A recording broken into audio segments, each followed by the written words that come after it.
ఒకరు కూడా హిందూస్ ఆయన ఆశ గల ప్రాణాన్ని దేవుడు తృప్తిపరచును గాక. 10th క్లాస్ చదువుతున్న బిడ్డల్ని దేవుడు దీవించి ఆశీర్వదించును గాక. ఒక గట్టిగా చెప్పండి కొట్టి బిడ్డల్ని మనం ఆహ్వానిద్దాం.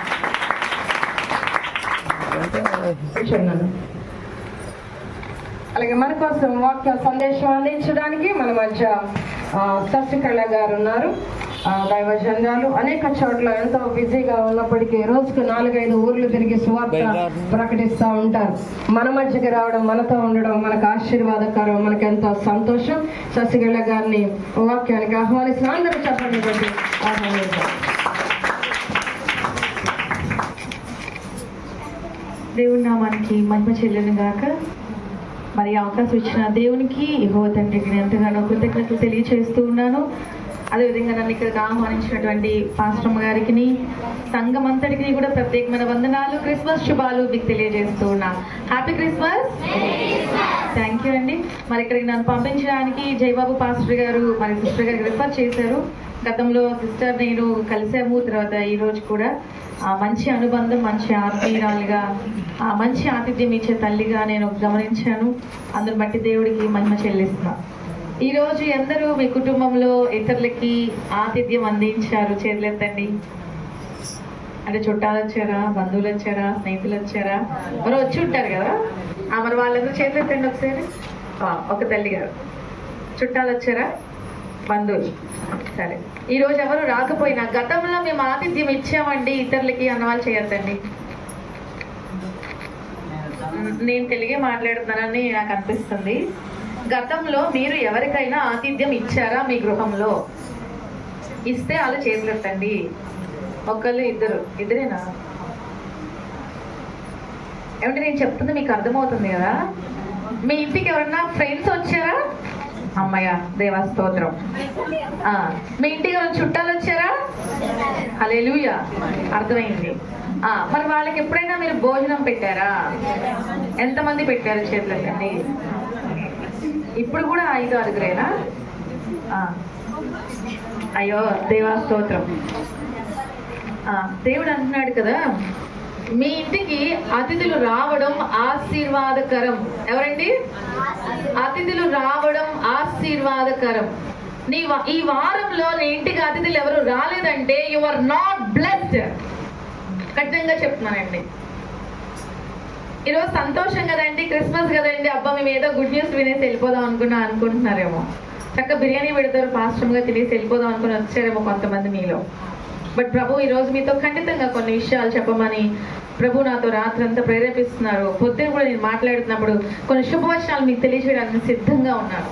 దానికంటే ముందు దేవుడు ఏమంటున్నాడంటే, నీ ఇంటికి ఎవరైనా వస్తే, అది స్నేహితులు కావచ్చు, బంధుమిత్రులు కావచ్చు, ఇరుగు పొరుగు వారు కావచ్చు, సేవకులు కావచ్చు, ఎవరైనా ఒక మనిషి, అది స్త్రీ కావచ్చు, పురుషుడు కావచ్చు, వారి చిన్నలు కావచ్చు, పెద్దలు కావచ్చు, యవనస్తులు కావచ్చు, వృద్ధులు కావచ్చు, ఒక మనిషి నీ ఇంటికి వస్తే గ్లాసు చన్నీళ్ళు ఇస్తే, ఫ్రీగా వచ్చే మంచినీళ్ళు ఫ్రీగా వాళ్ళకి ఇస్తే దేవుడు ఎంత గొప్ప గిఫ్ట్ ఇస్తారంటే, పరలోకమందు నీ ఫలాన్ని, భూమి అందు నీ ఫలాన్ని అధికము చేస్తానంటున్నారు ఆయన.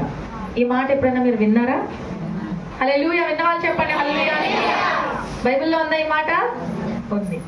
దేవుని వాక్యం అంతా ఏం మాట్లాడుతుందంటే, గ్లాసు చన్నీళ్ళు నీ ఇంటికి వచ్చిన వారికి, అది పశువైనా, పక్షి అయినా, మనిషి అయినా, వారికి మంచినీళ్ళు ఇస్తే పరలోకమందు, భూలోకమందు నీ ఫలము అధికమవుతుంది.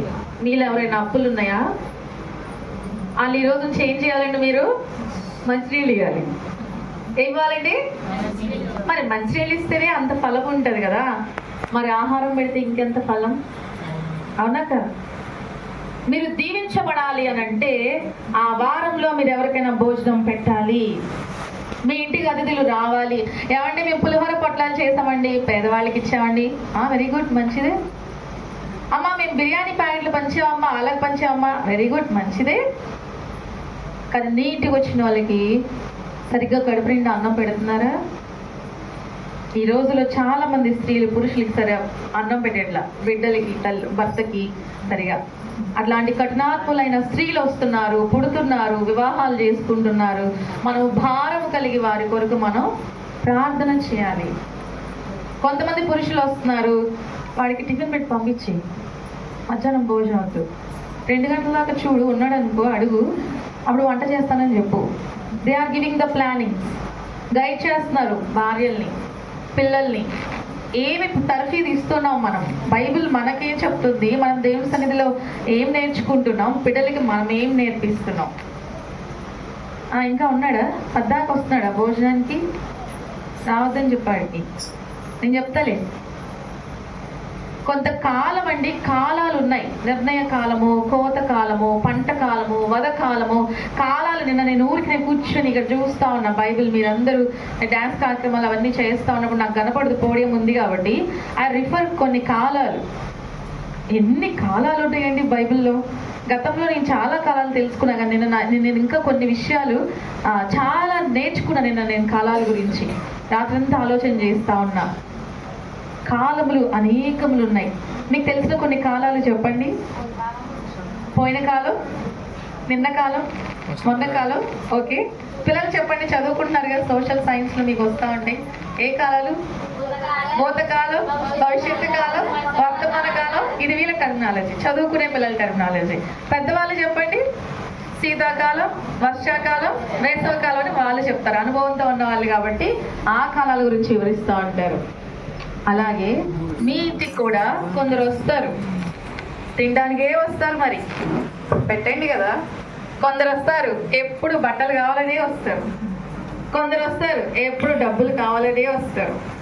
కాలము, శోధించే కాలము, పరిశోధించే కాలము, ఇవ్వబడే కాలము. నీకు ఒక టైం ఉంది. దేవుడు అంటున్నాడు, ఇవ్వు ఇవ్వు ఇవ్వు. ఎంతవరకు ఇస్తావు? నువ్వు విసిగిపోయి అలసిపోయేంత వరకు అన్నం పెట్టు, విసిగిపోయి అలసిపోయేంత వరకు డబ్బులు ఇస్తూనే ఉండు, విసిగిపోయి అలసిపోయేంత వరకు నువ్వు సహాయం చేస్తూనే ఉండు.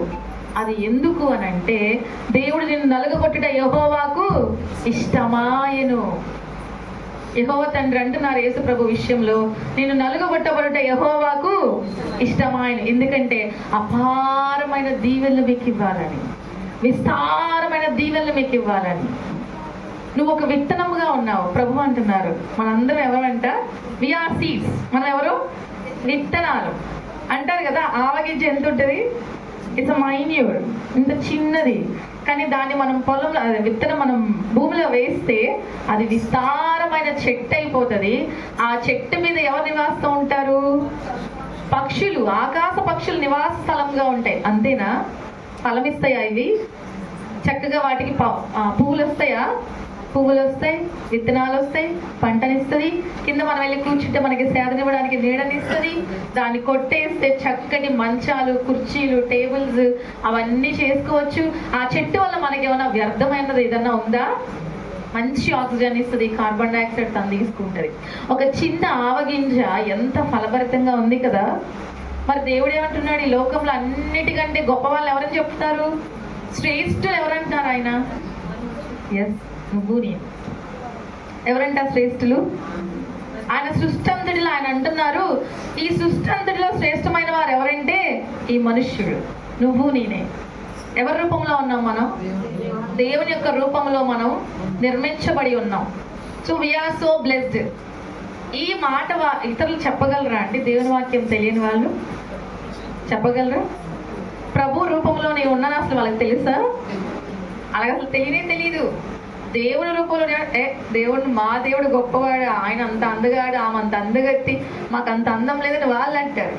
కానీ ప్రభు అంటాడు, నేను నీ ఆత్మ సౌందర్యాన్ని చూస్తా ఉన్నాను, అందుకే నువ్వు ఫలించడానికి, నిన్ను అభివృద్ధి పరచడానికి వచ్చానని చెప్తున్నారు. ఒకసారి చూద్దామా అండి, ఆదికాండం 22వ అధ్యాయము 17వ వచనం ఎవరైనా చదువుతారా? సపోర్ట్ చేస్తారా? చదవండి ఒకసారి. ఆదికాండము 22వ అధ్యాయము 17వ వచనము. నేను నిన్ను మిమ్మల్ని కాదు, నిన్ను ఆశీర్వదించి ఆకాశ నక్షత్రములను, సముద్ర తీరమందలి ఇసుక వలెను నీ సంతానమును నిత్యముగా విస్తరింపచేసెను. ఎప్పుడైనా మీరు బీచ్కి వెళ్ళారా? ఎంతమంది వెళ్ళారు? చేతులు ఎత్తండి. దీనికి భలే చేతులు ఎత్తారు. వండర్ఫుల్, దేవా స్తోత్రం. మరి బీచ్కి వెళ్ళినప్పుడు ఎంతమంది ఇసుకలు ఆడుకున్నారు? వావ్, చాలా మంది. మీరు ఎవరు ఆడలేదండి? మరి చేతులు ఎత్తరే. మీరు కనుక ప్రభు కోసం చేతులు ఎత్తకపోతే ఆ చేతులకు నొప్పులు వస్తాయి. మీకు నొప్పులు కావాలంటే చేతులు దించుకోండి. అమ్మో లేదు, నేను దేవుడి సన్నిధిలో ఆ చేతులు నేను వాడతాను వాళ్ళు మీరు చేతులు ఎత్తండి. హల్లెలూయా. మీరు చేతితో ఇసుకను పట్టుకొని ఆడుకున్నారు కదా, ఎప్పుడైనా అలా గుప్పుడు తీసుకున్నారా? తీసుకున్న వాళ్ళు చేయొద్దండి. అమ్మాయ, వెరీ గుడ్. ఇప్పుడు లెక్కించారా? కౌంట్ చేశారా? కౌంట్ లేదు కదా, వీ కెనాట్ కౌంట్ ఇట్.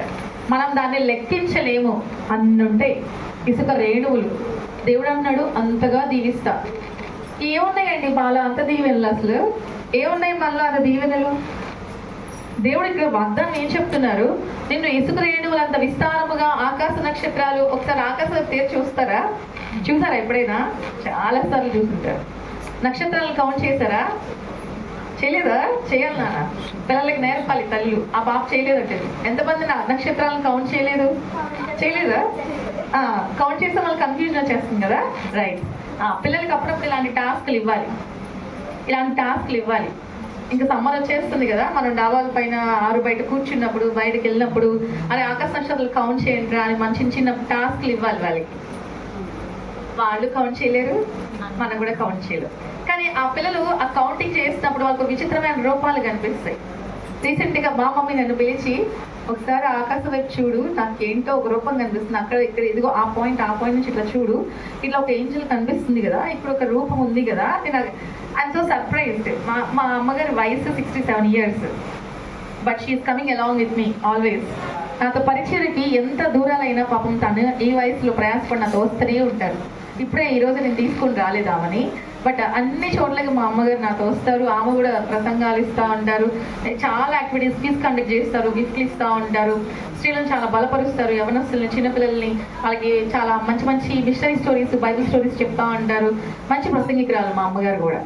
ఆమె చెప్తుంటే ఏ వయసులో చెప్తున్నారు? 67 ఏళ్ళ వయసులో. She is very strong. సిస్టర్ నన్ను చూసి అన్నారు, మీ మమ్మీ భలే స్ట్రాంగ్గా ఉన్నారండి, చాలా హైట్ ఉన్నారండి, మీకులాగా పర్సనాలిటీ ఉన్నారండి అని చెప్తున్నారు. మీ మమ్మీ హెయిర్ చాలా లాంగ్ అండి, ఇంత నల్లగా ఉంది ఇంకా అని అంటున్నారు. So it's all belongs to presence of the lord. మనం దేవుడి పని చేస్తే వీఆర్ సో బ్లెస్డ్. ఏం పని చేసామండి అసలు దేవుడి కోసం? మనం సిలువ వేయబడ్డామా? లేదే. ఎవరు ఈరోజు వచ్చి మందిరాన్ని తుడిచారు? ఎవరు వచ్చి ఈరోజు మందిరాన్ని తుడిచారు? చేస్తారా? మీరు చేతి ఎత్తపోతే చేతి నొప్పులు వస్తాయి అమ్మా. నేను చెప్తున్నా బలిపీఠం నుంచి. మనం దేవుడు గణపరిచినప్పుడు మనం గణపరచబడాలి. దేవుడు మనల్ని దీవిస్తాను సిద్ధంగా ఉన్నప్పుడు మన చేతులు చాచాలి. దేవుడు వచ్చి దీవిస్తా అన్నప్పుడు చేతులు ముడుచుకుని ఉంటే ఆ దీవెనలు కింద పడిపోతాయి, ఆ కాలంలో మురికిగా వెళ్ళిపోతాయి అవన్నీ. దేవుడు మీకు ఇస్తున్న దీవెనలు మీరు పట్టి దాచుకొని మీ ఒడిలో హత్తుకోవాలి. ఈరోజు 2 బ్రదర్స్ వచ్చి మందిరాన్ని తుడిచారు కదా, మరి మిగతా వాళ్ళు మనం ఏం పని చేసాం? ఇంటి దగ్గర మనం పనులు చేసుకుని వచ్చాం. Very good. అయితే తీర్మానం చేసుకుందామా? సిస్టర్ నేను ట్రాక్స్ పంచుతాను, లేకపోతే నేను బైబిల్స్ పంచుతాను. బైబిల్ పంచలేకపోతే బైబిల్ పంచి నేను అమ్మగారు వాళ్ళకి నేను సపోర్ట్ చేస్తాను. మందిరం అలంకరణ లేదు, నేను గైడ్ చేస్తాను, నేను డబ్బులు ఇస్తాను. అరే పిల్లలు, అమ్మగారు ఎవరితో మనం పని చేద్దాం, ఎక్కడ కొందాం, ఏం తీసుకొద్దాం, చర్చ్ క్లీనింగ్ ఎవరు చేస్తారు, శనివారం ఎవరు కడుగుతారు, రండి కదా. దేవుడి యొక్క సన్నిధిలో మీ వంతు చిన్న చిన్న పట్టికల్ లాంటి, ఇందాక అనుకున్నాం కదా ఇసుక రేణువుల్లా ఉంటామని. ఇసుక రేణువుల్లాగా మనం కూడా చిన్న చిన్ని పనులు మనం చేస్తూ వెళ్ళాలి. మా సంఘంలో ఈ 40 రోజుల ఆరాధనకి 40 కుటుంబాలు స్పాన్సర్ చేస్తారు స్నాక్స్. మళ్ళా క్యారల్స్కి వస్తారు, మళ్ళీ అప్పుడు ఇస్తాం. మళ్ళీ లవ్ ఫీస్ట్ ఉంటుంది, మళ్ళీ పిల్లలకి సపరేట్గా క్రిస్మస్, సెమీ క్రిస్మస్ ఉంటుంది, మళ్ళీ స్త్రీలకి సపరేట్గా క్రిస్మస్ ఉంటుంది, యవనస్తులకి సపరేట్గా క్రిస్మస్ ఉంటుంది. మళ్ళీ ఎవరు భోజనం. ఎంత ఖర్చు అవుతుంది మందిరంలో? శోధించబడుతూ ఉంటాం, బాధించబడుతూ ఉంటాం, అయినా కానీ గుప్పులు విప్పే వాళ్ళం విప్పుతూనే ఉంటాం. కార్యక్రమాలు ఆగుతున్నాయా? ఆగవు, జరుగుతూనే ఉంటాయి.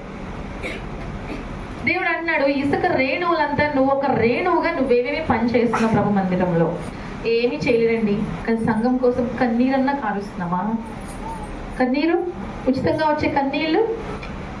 సంఘంలో నేను ఏ పని చేయలేను, డబ్బులు ఇవ్వలేను, వచ్చి పని చేయలేను, నాకు అంత ఆసక్తి లేదు, నాకు అంత టైం లేదు అని మీరు అనుకుంటే మీకు నిద్ర పట్టిన వేళల్లో కనీసం సంఘం కొరకు కన్నీటితో ప్రార్థన చేయగలుగుతున్నామా?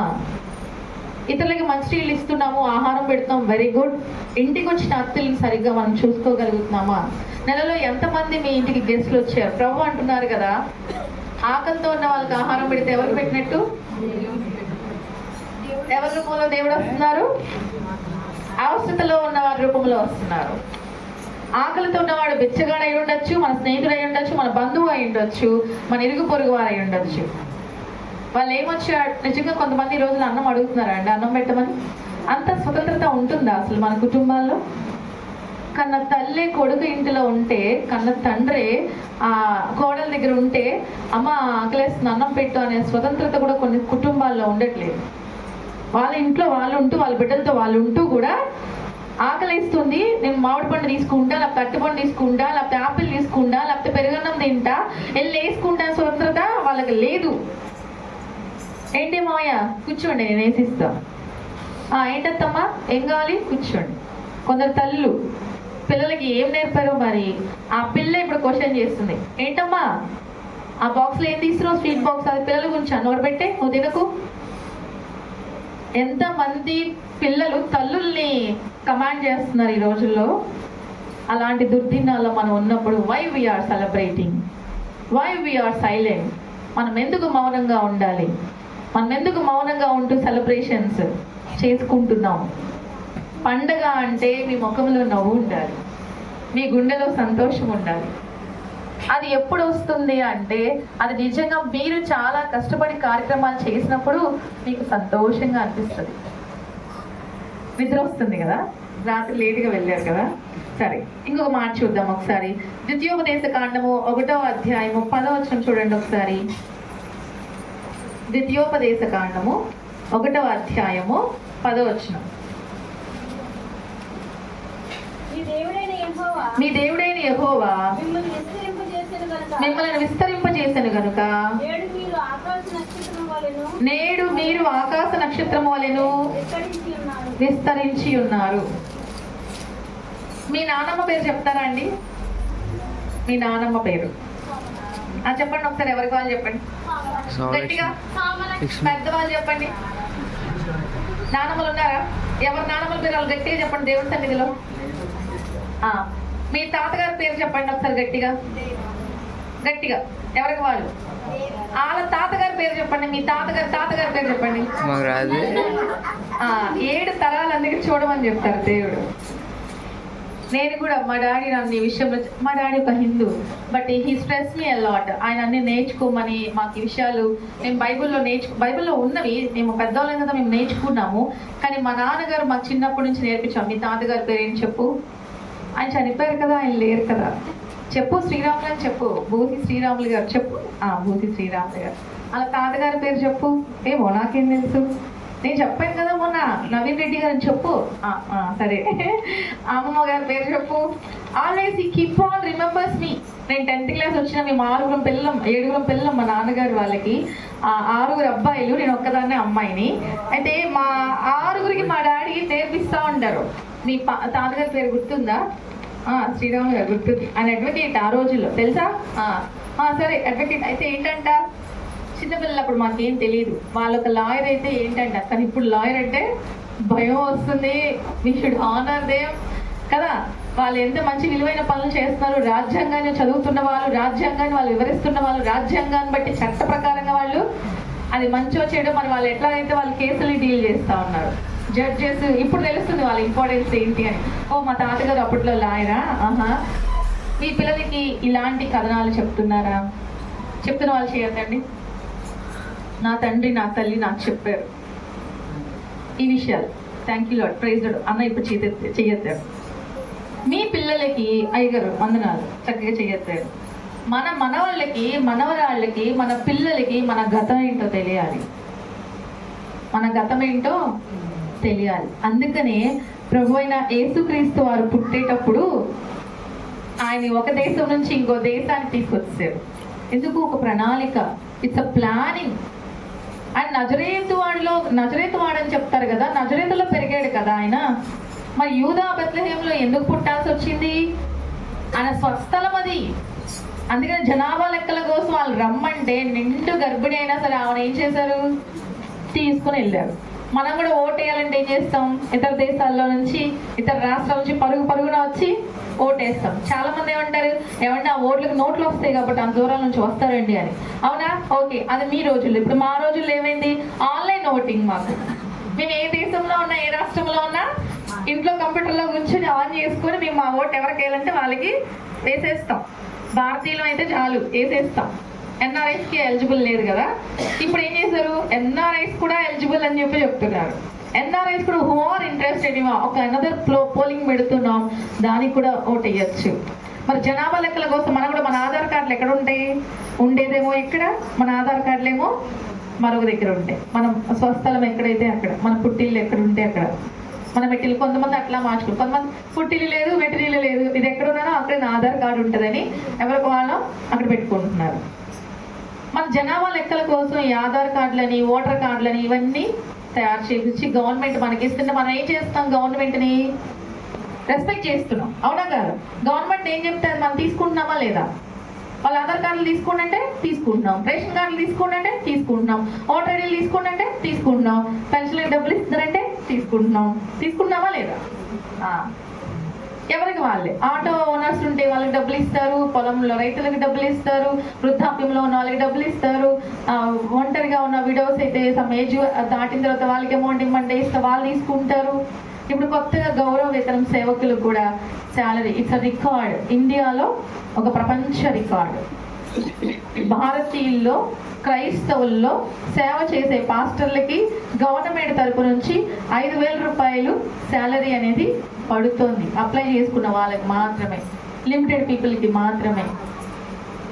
ఇది ప్రపంచ చరిత్రలో రికార్డ్. ఇది ఎందుకని? ఇది హిందూ భారతదేశం. క్రైస్తవులకు లేదు ఆ ధన్యత. బట్ ఇప్పుడు వైఎస్ రాజశేఖర రెడ్డి గారు, జగన్మోహన్ రెడ్డి గారు వచ్చిన కదా, ఇది credit goes to our CM, మాజీ సీఎం. అలా మనం అనుకుంటాం, అబ్బాయి పని చేశారు కాబట్టి ఆయనే గొప్ప, ఆయనే గౌరవిస్తున్నామా? ఇప్పుడు చంద్రబాబు గారు వచ్చారు, మనం ఆయన్ని గౌరవిస్తున్నాం. మనం చేసేయండి చిన్న చిన్న పనులు మనకి గొప్ప బ్లెస్సింగ్స్ ఇస్తాయి. మన పిల్లల్ని స్కూల్కి పంపిస్తే ఈరోజు వాళ్ళు డాక్టర్స్, ఇంజనీర్స్, టీచర్స్ మంచి ప్రయోజకులు అయ్యారా లేదా? ఒకనాడు మన తల్లిదండ్రులు, ముత్తాతలు వాళ్ళ వ్యవసాయము, పొలాలు, ఏదో పని చేసిన వృత్తి పనులు చేసుకునే వాళ్ళు అప్పట్లో. ఈరోజు ఎవరి వృత్తి మనం ఎవరం చేసుకున్నాము? మన వృత్తి ఏంటో అసలు మనకు తెలియదు. మన యాన్సెస్టర్స్, మన పూర్వీకుల వృత్తి ఏంటో నాకైతే తెలియదు. ఆయన లాయర్ అన్నారు, మరి అంతకుముందు ఏంటో మా కులదైవాలను బట్టి మాకు అట్లా ఉండేదంట. పాలకులు, నర్సపూర్, భీమవరం అదంతా. మరి మన వృత్తిని ఏంటో వదిలేసి మనం వచ్చాం. కానీ యేసుప్రభు వారి యొక్క ఏ వృత్తి చేస్తున్నారు ఇక్కడ? ఏం చేస్తున్నారు ఆయన? వాళ్ళ నాన్న ఏం పని చేసేవాళ్ళు? యోసేపు గారు వడ్రంగి పని. కుమారుడికి నేర్పారా లేదా? నేర్పాడు. మీరు ఎంతమందికి అల్లికలు వచ్చు, వంటలు వచ్చు, అది మీ పిల్లలకు నేర్పారా? నేర్పిన వాళ్ళు హల్లెలూయా చెప్పండి. మన పిల్లలు మన ఇష్టాలు అన్న అంటున్నారు, వాళ్ళు నేర్చుకోవట్లేదండి అంటున్నారు. వాళ్ళు అది నేర్చుకోకపోతే ఇంకొకటి నేర్చుకోవాలి. డ్రాయింగ్ నేర్పిద్దామా, కొన్ని వాళ్ళ ఆసక్తి ఏంటో. మా మమ్మీకి మెషిన్ వచ్చంట, నాకు రాదు. అన్న చెప్పినట్టుగా నేను నేర్చుకోలేదు. But I'm trying now. ఇప్పుడు నేను అది నేర్చుకుంటున్నా. I try my best. Education అయిపోయింది, జాబ్స్ అన్నీ అయిపోయినాయి. ఇప్పుడు I'm trying to learn the tailoring, everything. Sewing ఎట్లా పెట్టుకోవాలి అవన్నీ ఇప్పుడు నేర్చుకుంటున్నా. వన్స్ అపాన్ టైం నాకు రాదు, మమ్మీ అల్లికలు నేర్పారు. ఓకే, ఆ టైంలో నేర్చుకున్న చాలా బొమ్మలు అల్లి చర్చికి ఇచ్చేదాన్ని. అందరు దాని వేలపాట్లో కొనుక్కునే వాళ్ళు, ఆ డబ్బులు దేవునికి కాంట్రిబ్యూట్ చేసేవారు. వంటలు మా డాడీ నేర్పారు. పెళ్ళైతే నీ భర్త మమ్మల్ని తిడతాడు వంటలు సరిగ్గా నేర్చుకోకపోతే అని 11 years 11 సంవత్సరాల పాప అప్పటి నుంచి నాకు వంటలు నేర్పించారు. మీలో ఎంతమందికి వంటలు బాగా వచ్చింది? 11 years బేబీగా ఉన్నప్పుడే. Very good. చెల్లికి ప్రైజ్ లార్డ్. చెల్లి కట్టి క్లాస్ కూడా నా పాపకి ఒక్క పాప చక్కగా వంటలు నేర్చుకోండి. మా డాడీ చెప్తారు, మీ మమ్మీ ఏం చేస్తారు అక్కడ నుంచొని చూస్తూ ఉండాలి, ఏం చేయొద్దు, షుడ్ స్టాండ్ బిసైడ్ హర్, అంతే. మా అమ్మ అక్కడ వంట చేస్తే వంటగల్లో ఆమె దగ్గర నుంచోవాలి. ఉప్పు వేసిందా, కారం వేసిందా, పప్పు వేసిందా చూస్తూ ఉండాలి. ఏం నేను చేస్తాను, అవుతుంది, నాకు పక్కనే ఉండు. మా డాడీ పక్కన అంటే కడుగుతాను, అమ్మ కూర్చో, నుంచో అంతే, చూడాలి అంతే. ఏం చేయాలి? నేను అబ్జర్వ్ చేయాలి అంతే. కొన్ని నెలల పాటు ఐ అబ్జర్వ్. అది నాకు మెయిల్ అయ్యింది. మా అన్నయ్యలు ఒకరు హాస్పిటల్ పాలైపోయి వాళ్ళు అట్లా ఉంటున్నప్పుడు మరి అమ్మ అక్కడ చూసుకోవాలి, నాన్న అక్కడ ఆఫీస్కి వెళ్ళాలి, మరి ఇంట్లో వంట ఎవరు చేయాలి? 12 years బేబీ అప్పటి నుంచి నేను, మా మమ్మీ చెప్పేది కొలతలు. గంట నూనె వేయి, 2 స్పూన్లు కారం వేయి, 1 స్పూన్ ఉప్పు వేయి, ఇది 1/2 కేజీ టమాటాలు, 1/2 కేజీ అదేంటి 1/2 కేజీ వంకాయలు, 1/2 కేజీ టమాటా తీసుకొచ్చాను, ఆ ఉల్లిపాయలు తెచ్చాను, 4 పచ్చిమిరకాయలు, కొత్తిమీర అన్ని పెట్టాను, వండేసి చెప్పేసి వెళ్ళిపోయేవాళ్ళు. సో అలా మెనీ థింగ్స్ యేసు ప్రభు వారు అలా నేర్చుకున్నారు తల్లిదండ్రుల దగ్గర నుంచి. యేసు ప్రభు పుట్టారు గొప్ప విషయమే, ఆయన ఎదుగుతున్నప్పుడు తల్లిదండ్రుల దగ్గర చాలా నేర్చుకున్నారు. తల్లులారా, తండ్రులారా, ఈరోజు మీ బిడ్డలకి మీరు ఎన్ని విషయాలు నేర్పారు, ఇంకెన్ని విషయాలు నేర్పాలి. ఒకసారి మళ్ళీ చూడండి, మీరు యెషయా గ్రంథము 60వ అధ్యాయము 19వ వచనం చూడండి ఒకసారి. యెషయా గ్రంథము 60వ అధ్యాయము 19వ వచనం ఎవరైనా చదువుతారా? ఇక మీదట పగలు సూర్యుని ప్రకాశమును మీకు వెలుగుగా ఉండదు, మీకు వెలిగించుటకై చంద్రుడు ఇకను ప్రకాశింపడు, యెహోవాయే నీకు నిత్యమైన వెలుగును, నీ దేవుడు నీకు భూషణముగా ఉండును. ఏమంటే ఈ మాట మీరు చదివితే నిజంగా మీరు కన్నీరు పడతారు. నేను ఇప్పుడు ప్రశ్న మిమ్మల్ని అడుగుతున్నా, ఎంతమంది మీలో బైబిల్ మొత్తం చదివేశారు? నానా దాన్ని ఆడకమ్మా, నానా తీసి ఆడకు అని వదిలేసి, పెద్ద పిల్లవాడే కదా అది వదిలేసి. ఎంతమంది బైబిల్ మొత్తం కంప్లీట్ చేశారండి? అన్న ఒక్కళ్ళు, హల్లెలూయా. సిస్టర్ ఒకళ్ళు, స్త్రీలలో ఒకళ్ళు, పురుషుల్లో ఒకళ్ళు. ఈ 2026 తీర్మానం చేసుకుందామా? నేను ఇంకా మిమ్మల్ని ఏమి హంబుల్ రిక్వెస్ట్ చేస్తున్నా అంటే, తల్లిదండ్రులు ఏం పిల్లలకి నేర్పించాలంటే, యవనస్తులకి చెప్తారు మీరు ఉదయకాలంలో సామెతలు చదవాలి, సాయంత్రకాలంలో కీర్తనలు చదవాలి. యవనస్తులారా, ఇది మీకోసం. మీరు ఉదయకాలంలో సామెతలు చదవాలి, సాయంత్రకాలంలో కీర్తనలు చదవాలి. 150 కీర్తనలు, 31 సామెతలు అధ్యాయాలు మీరు కంప్లీట్ చేయాలి. మరి ఇదే మాట మీరు ఎవరైనా చేశారా? ఇప్పుడు చేయొద్దండి. అమ్మ నేను సామెతలు మొత్తం చదివేశాను. ఒక సహోదరి ఎత్తారు, అన్న వెరీ గుడ్, ఆ సిస్టర్ వెరీ గుడ్, ఆ సిస్టర్ గారు వెరీ గుడ్. సామెతలు చదివిన వాళ్ళు వెరీ గుడ్. కీర్తనలు 150 అధ్యాయాలు నేను కంప్లీట్ చేశాను అన్న వాళ్ళు అగైన్ మళ్ళీ ఇద్దరు సేమ్ బ్యాచ్, వెరీ గుడ్. కనీసం మీరు సామెతలు కీర్తనలు అన్నా చదివారు. మరి మిగతా ఇంకా చదవాలి కదా మిగతా మీరందరూ. ఈ రోజు మీరు తీర్మానం చేసుకోండి, నేను డిసెంబరు లేకపోతే జనవరి 31 లోపు నేను సామెతలు కీర్తనలు మొత్తం చదివేస్తాను. పొద్దున సామెతలు 31 రోజులు 31 అధ్యాయాలు సామెతలు అయిపోతుంది. కీర్తనలు చిన్న చిన్న అధ్యాయాలు మీకు 2 to 3 months పట్టేస్తుంది. మార్చిలో మీకు ఏమైపోతుంది? కీర్తనలు మొత్తం అయిపోతాయి. కీర్తనలు మీకు అర్థం కావాలి అంటే 1 రాజులు, 2 రాజులు, 1 సమయాలు, 2 సమయాలు, ఆ 4 పుస్తకాలు చదివితేనే మీకు కీర్తనలు అర్థమవుతుంది. వీటి సారాంశం అంతా అక్కడ ఉంది. దానియేలు చదివారనుకోండి ఇంకా బాగా అర్థమవుతుంది. అంటే ఇంటర్ లింకేజెస్ ఉన్నాయి వీటన్నిటికీ. మరి యేసు ప్రభు వారు ప్రతిదీ కూడా లేఖనానుసారంగా ఆయన పుట్టుక జరిగింది. ఆయన పుట్టిన ప్రదేశం, మీరు ఎక్కడ పుట్టారు, మీ బర్త్ ప్లేస్ మీకు తెలుసా? ఎంతమంది చేయొద్దండి. నేను కూడా విజయవాడలో పుట్టా, మీరందరూ మీ ఊళ్ళో. మరి మీ పిల్లల బర్త్ ప్లేస్ ఎక్కడో మీరు చెప్తున్నారా? Very good. మీ మమ్మీ బర్త్ ప్లేస్ ఎక్కడో మీకు తెలుసా? మీ డాడీ బర్త్ ప్లేస్ ఎక్కడో? కొంతమంది తలగా యూతేస్తున్నారు. మన అమ్మ నాన్న ఎక్కడ పుట్టారో మనం తెలుసుకోవాలి. అలా నేను తెలుసుకున్నాను. 2000 సంవత్సరంలో గుండెలు పగిలేలా ఏడ్చాను నేను. ఎందుకు ఏడ్చా అంటే మా మమ్మీ ప్రకాశం డిస్ట్రిక్ట్ నుంచి వచ్చారంట, మా డాడీ పాలకొల్లు నుంచి నర్సాపూర్ ప్రాంతం నుంచి వచ్చారు. బట్ నేను ఎక్కడ పుట్టి పెరిగానంటే విజయవాడలో పుట్టి పెరిగాను. నేను సేవ నాకు తెలియకూడనే నేను ఈ ప్రాంతాల్లో 2004 నుంచి నేను ఈ పాలకొల్లు, నర్సాపూర్ మీ అన్ని ప్రాంతాల్లో 2004 నుంచి ఇక్కడికి వచ్చి సేవ చేస్తున్నాను. రోజుకి ఇంత సిస్టర్ చెప్పినట్టుగా రోజుకి 4-5 సంఘాలు వస్తానే ఉన్న కార్యక్రమాలన్నీ చేస్తున్నాం, పరిగెడుతూ ఉన్నాం. అటు ప్రకాశం డిస్ట్రిక్ట్ కూడా నేను దొనకొండ, వినుకొండ ఆ ప్రాంతాలు వెళ్ళినప్పుడు మా మమ్మీ చెప్తున్నారు, నువ్వు దొనకొండ వెళ్తున్నావా? వినుకొండ కూడా వెళ్తున్నావు మా పక్కన. అక్కడికి వెళ్ళిన తర్వాత అప్పుడు ఫోన్స్ లేవు, ఉన్నాయండి ఫోన్స్. నాకైతే 2010 వరకు నా దగ్గర ఫోన్ లేదు. 2007లో ఒక డబ్బా చిన్న రిలయన్స్ ఫోన్, ఇంత దానికి ఒక ఛానల్ ఉంటుంది, దాని ఇట్లా అంటే అప్పుడు వినపడుతుంది అనమాట. అది ఇచ్చారు నాకు. ఫొటోస్ అయితే నా ఫోన్స్కి వచ్చేవి కాదు. 2010-11 నుంచి అప్పుడు నాకు ఫోన్ వచ్చింది ఫోటోలు తీయడానికి. ఆ టైంలో మా మమ్మీ అన్నారు, అయ్యో ఆ ప్రాంతానికి నువ్వు వెళ్తే నేను రాలేకపోతున్నా. నువ్వెందుకు ఇంతలా బాధపడుతున్నావు? ఎందుకంటే అది నేను పుట్టిన ప్లేస్ కాబట్టి. ఓ రియల్లీ? ఇది అక్కడి నుంచి వచ్చారా? అవును. మా మమ్మీ చాలాసార్లు ఆమె కథనాలు చెప్తుంటే మేము ఏడ్పించేవాళ్ళు, వెళ్ళిపోండి ఇంకా చాలు అని. బట్ ఏంటంటే మా మమ్మీ వాళ్ళు ఎక్కువగా బలులు అర్పించేవాళ్ళు. వాళ్ళ తాత ముత్తాతలు రాజుల కాలంలో వాళ్ళు మంత్రులుగా వాళ్ళ ముత్తాతలు ఉండేవాళ్ళు, ఎక్కువగా బలులు అర్పించేవాళ్ళు. మా డాడీ వాళ్ళ తరపు నుంచి కూడా వాళ్ళ తాతల ముత్తాతలు బూసి వాళ్ళ వంశం తరపున అక్కడికి వెళ్తే కూడా ఆ రథాల పైన అక్కడున్న స్తంభాల పైన వాళ్ళ పేర్లు ఉంటాయి.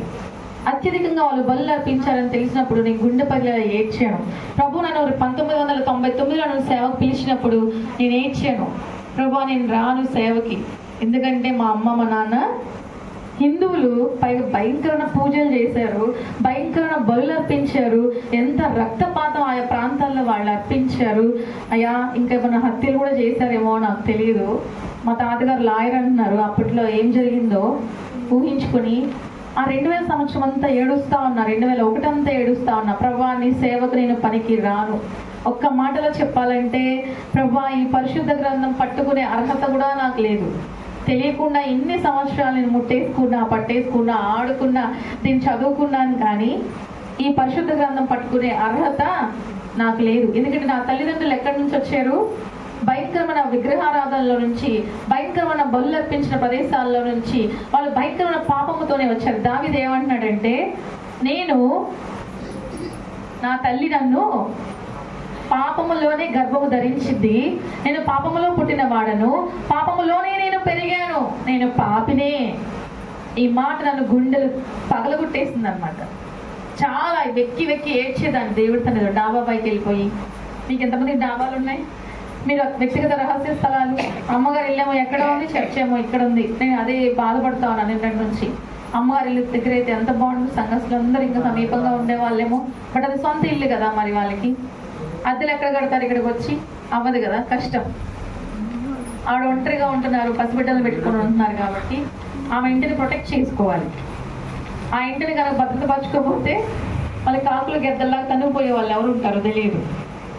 ఆమె చిన్న వయసురాలు, యవనస్తురాలు, she is taking care of everything. But మీరు చెప్పండి, నాకు కూడా అంతే. మా ఇల్లు ఒక దగ్గర ఉండేది, మా మందిరం ఒక దగ్గర ఉండేది. ఏడవాలి మందిరంలోకి వెళ్ళాలనిపించేది. పక్కనే మాకు పెంతుకొస్తూ మా దగ్గర 52 సంఘాలు ఉంటాయి. ఏ సంఘం దొరికితే ఆ సంఘంలోకి వెళ్ళి ఏడ్చి ప్రార్థన చేస్తూ ఉండేదాన్ని. కొన్ని సందర్భాల్లో మందిరాలు తాళాలు వేస్తుంటే డాబాపైకి వెళ్ళి ఏడ్చేదాన్ని, మండు టెండలో వెళ్ళి ఏడ్చేదాన్ని. పైకి వెళ్ళి మాకు ఒక జామ చెట్టు ఉండేది, దాన్ని కొంచెం నీడ పడేది అనమాట గోడ పక్కన. ఆ నీడ దగ్గర కూర్చొని ఏడ్చేదాన్ని, ప్రభువా నా స్థితి ఇది, నా బతికిది. అయ్యో తండ్రి, నీ పరిశుద్ధ గ్రంథాన్ని ధ్యానించే అర్హత లేని వాళ్ళం మేము, కానీ మమ్మల్ని ఎన్నుకున్నావు, సేవకు రమ్మంటున్నావు, ఎలా నేను సేవ చేస్తా? నా తండ్రి ఎలా అంగీకరిస్తారు? ఇంకా నా తండ్రి నేను అంగీకరించలేదు, నా తల్లి నీ సేవకు పంపనంటుంది, నేను ఎలా నీ సేవ చేయలేదు, నువ్వే నన్ను రమ్మంటున్నావు, ఇక్కడ వద్దు అంటున్నారు. గుండె కోత లేదా ఏడ్చిన సందర్భాలు, కొన్ని వందల రోజులు, కొన్ని వేల రోజులు ఏడుస్తా కూర్చున్నా. 2-3 సంవత్సరాలు ప్రభా నాకు సేవ చేసే అర్హత లేదు, నేను రాలేను. ఒకవేళ చేస్తే చిన్నగా ఏదో సండే స్కూల్ నడిపించుకుంటాను, చాలే, చర్చ్ క్లీన్ చేస్తా, చిన్నప్పుడు చాలా అలవాటు ఉంది కాబట్టి చర్చికి వెళ్తాము, తడిపట్టేసి అవన్నీ తుడుస్తాము, బెంచెస్ అవన్నీ డెకరేషన్ కార్యక్రమాలు అవన్నీ చేస్తాము, వంట దగ్గర సహాయం చేస్తాం, ఇవన్నీ చేస్తా. కూడా సేవలో ఒక భాగమే కదా ప్రభా, ఇవి చేస్తా, ఇంతకుమించి నన్ను పిలవద్దు. దేవుడు అన్నాడు, నాకు నువ్వే కావాలి. చాలా దర్శనాలు ఇస్తున్నారు, మాట్లాడుతున్నారు, ప్రభు నాతో మాట్లాడుతున్నారు. మన దేవుడు మాట్లాడే దేవుడా, మౌనంగా ఉండే దేవుడా? గట్టిగా చెప్పండి. జెంట్స్ మాత్రమే చెప్పండి, గట్టిగా. స్త్రీలు మాత్రం చెప్పండి. Very good. మన దేవుడు మౌనంగా ఉండే దేవుడు కాదు, ఆయన మాట్లాడే దేవుడు. ఆయన మన మాటలను వినే దేవుడు. నన్ను అనేవాళ్ళు, ఈ అమ్మాయి ఎక్కువగా ఒంటరిగా ఉండడానికి ఇష్టపడుతుంది, ఉన్న ప్రేమలో పడిందా? యవనస్తులం కదా, యవన కాలం ప్రవేశించాం. మా మమ్మీ, డాడీ, మా 5 అన్నదమ్ములు రోడ్డు మీద బయటికి వెళ్ళి తలారితేనే ఒప్పుకోరు. తలస్నానం చేసి ఎండ కోసం బయటికి వెళ్తే పడేమని పడిపోతే దెబ్బలు కొట్టేసేవాళ్ళు. So much of restrictions. ఆడపిల్ల అంటే చాలా రిస్ట్రిక్షన్స్ మా కుటుంబాలు, చాలా. అలాంటి నేను సేవకు ఎలా ఇన్ని ఊళ్ళు బయటికి రావాలి, గొప్ప పోరాటాలు జరుగుతూ వచ్చాయి. మా అమ్మగారు చాలా సపోర్ట్ చేసేవాళ్ళు. నాకు పడే దెబ్బలన్నీ ఆవిడకి పడేవి. నేను మాత్రం రహస్యంగా యూత్ మీటింగ్లకు వెళ్ళేదాన్ని, రహస్యంగా మీటింగ్స్కి వెళ్ళిపోయి అటెండ్ చేసి వచ్చేదాన్ని, రహస్యంగా వెళ్ళి చిల్డ్రన్ క్యాంప్స్ చేసి వచ్చేదాన్ని, రహస్యంగా వెళ్ళి యూత్ మీటింగ్స్ కండక్ట్ చేసి వచ్చేసేదాన్ని, రహస్యంగా వెళ్ళి కొన్ని సంఘాల ప్రసంగాలు చేసి వచ్చేసేదాన్ని. లేట్ అయితే అక్కడ పడేవి. డబ్బులు నేను తప్పించుకునేదాన్ని. తల్లిదండ్రులారా, మీ బిడ్డల కోసం మీరు ఎట్లాంటి త్యాగాలు ప్రభువులో నిలబడి చేస్తున్నారు? ఏమండి, మేము త్యాగం చేసి మా బిడ్డలని డాక్టర్ చదివించా, ఇంజనీర్ చదివించా, మా బిడ్డలకి అంత చేసా, ఇల్లు కొన్నాను, వాడికి బైక్ కొన్నాను, నా కుమార్తెకి ఇది కొన్నా, అది కొన్నా, బంగారం కొన్నా, సేవింగ్స్ ఉంచా. Everything you done for your child. మీరన్నీ మీ పిల్లల కోసం చక్కగా చేశారు. దేవుని స్తోత్రం చేస్తూ ఉన్నారు, ప్రయాసపడుతున్నారు. ప్రభు కోసం కూడా మీరేం చేశారు? కన్య అయిన మరియమ్మ తన కన్యత్వాన్ని ఎవరికి ఇచ్చింది? ప్రభుకి చేసింది. అందుకని ఆమె గర్భము ధరించడానికి ఆమె అనుమతి, ఆమె యాక్సెప్ట్ చేసేంతవరకు దేవుడు ఆమె గర్భంలోనికి బిడ్డని పంపలేదండి. ఎన్ని మార్లు వచ్చింది దూత మరియమ్మ దగ్గరికి?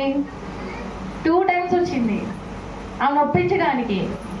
దేవుడు కూడా మనకి ఇష్టం లేని పనిని ఆయన బలవంతంగా చెయ్యడు, నిన్ను ఒప్పింప చేసే ఆయన చేస్తాడు. హల్లెలూయా. నువ్వు ఒప్పుకుంటేనే, నీ అంతరంగంలో నుంచి ఒప్పుకుంటేనే ప్రభు ఆ కార్యాన్ని సిద్ధీకరింప చేస్తారు. అంటిల్ అన్లెస్ ఆయన నా ఇష్టం నేను చేసేస్తా, నువ్వేమన్నాగా నీకు ఇష్టం లేకపోతే నేను చేసేస్తా అన్నాడండి దేవుడు. ఆయన అంత అహంకారి కాదు, అంత మూర్ఖుడు కాదు ఆయన. నీ ఇష్టం లేనిదే ఏది నీ జీవితంలోనికి ఆయన రానివ్వడు. అది వివాహమైనా, ఉద్యోగమైనా, చదువైనా, ఏదైనా సరే. ఇంకోటి మనకు అనిపిస్తుంది, కాదు సిస్టర్ నా జీవితం వేరు, నాకు ఇష్టం లేనిది నాకు పెళ్లి చేశారు, నాకు ఇష్టం లేనిది నేను అది చదువుతాం అనుకున్నా, ఇది చదివాను, అది కాదనుకున్నా ఈ ఉద్యోగం వచ్చింది, నేను అలా ఉందామనుకున్నా ఇలా అయిపోయాను. కానీ నీ స్థితి అది అని, మన స్థితి ఏంటో మనకి కొన్ని సందర్భాల్లో తెలియదు. కానీ దేవుడు మన స్థితికి తగినట్టుగానే మనల్ని బ్లెస్ చేస్తారు. నిజం. నాకు ఎంకామ్ చదవడం ఏమాత్రం ఇష్టం లేదు. నేను ఎంటెక్ చేయాలని అనుకున్నా. నేను ఇంజనీరింగ్ వెళ్తానంటే సీట్ ఉచితంగా హైదరాబాద్ సీట్ వస్తే నువ్వు విజయవాడ నుంచి ఎక్కడికి వెళ్తాకు లేదు, మా అన్నయ్యలు మా డాడీ ఎవ్వరు యాక్సెప్ట్ చేయలేదు. నేను వెళ్తానని ఇంజనీరింగ్ నన్ను పంపించండి, నేను ఆపరేషన్ చేసి నేను డాక్టర్ అవ్వలేను, నాకు భయం అవన్నీ రక్తం అని చూడాలంటే. ఇంజనీర్ అవుతానంటే no way, should not go anywhere, నువ్వు ఇక్కడే ఉండాలి. అవునా సరే, ఏం చదివిస్తారో చదివించుకోవడం మీ ఇష్టం. బీఎస్సీ అంత డబ్బుల్లో నీకు ట్యూషన్ ఫీజులు అవన్నీ. 6 పిల్లలం కదా, స్కాలర్షిప్లు రావు, ఆయన రైల్వే జాబ్ కాబట్టి. మా డాడీ కష్టపడి 6 పెంచాలి, పోషించాలి, చదివించాలి. అందరి పెద్ద చదువులే మరి, ఇష్టం లేని చదువులు. అప్పుడు నేను అడిగాను, ప్రభా నేను నీ బిడ్డ నీ సేవ చేస్తున్నా, కనీసం బీఎస్సీ తొక్కలో బీఎస్సీ, అప్పుడు మాటలు అలాగే ఉంటాయి కదా, ఆ పిచ్చి బీఎస్సీ అన్న ఇచ్చుంటే బాగుండు. ఇప్పుడు తీసుకొచ్చి బిఏ మ్యాథ్స్ ఏంటి, ఇది కూడా నాకు ఇష్టం లేదు. ఇష్టం లేదా అయితే బీకామ్కి షిఫ్ట్ అయ్యాను మళ్ళీ, ఇది కూడా నాకు ఇష్టం లేదు. చిచ్చి మొద్దులు చదువు అది. నేను ఒక క్లవర్ స్టూడెంట్ని, బీకామ్ ఏంటి ఈ చదువులు ఏంటి. ఎవ్రీడే జాయిన్ అయిన 1 month తర్వాత అండి ఎప్పుడు హాస్పిటల్లో ఉండేదాన్ని నేను. దేవుడికి తెలుసు మన స్థితి ఏంటని, ఏం జరగబోతుందని. ఎప్పుడు మలేరియా, టైఫాయిడ్, జాండీస్, కామెర్లు, ఈ 3 వచ్చి 3 సంవత్సరాలు అంతే.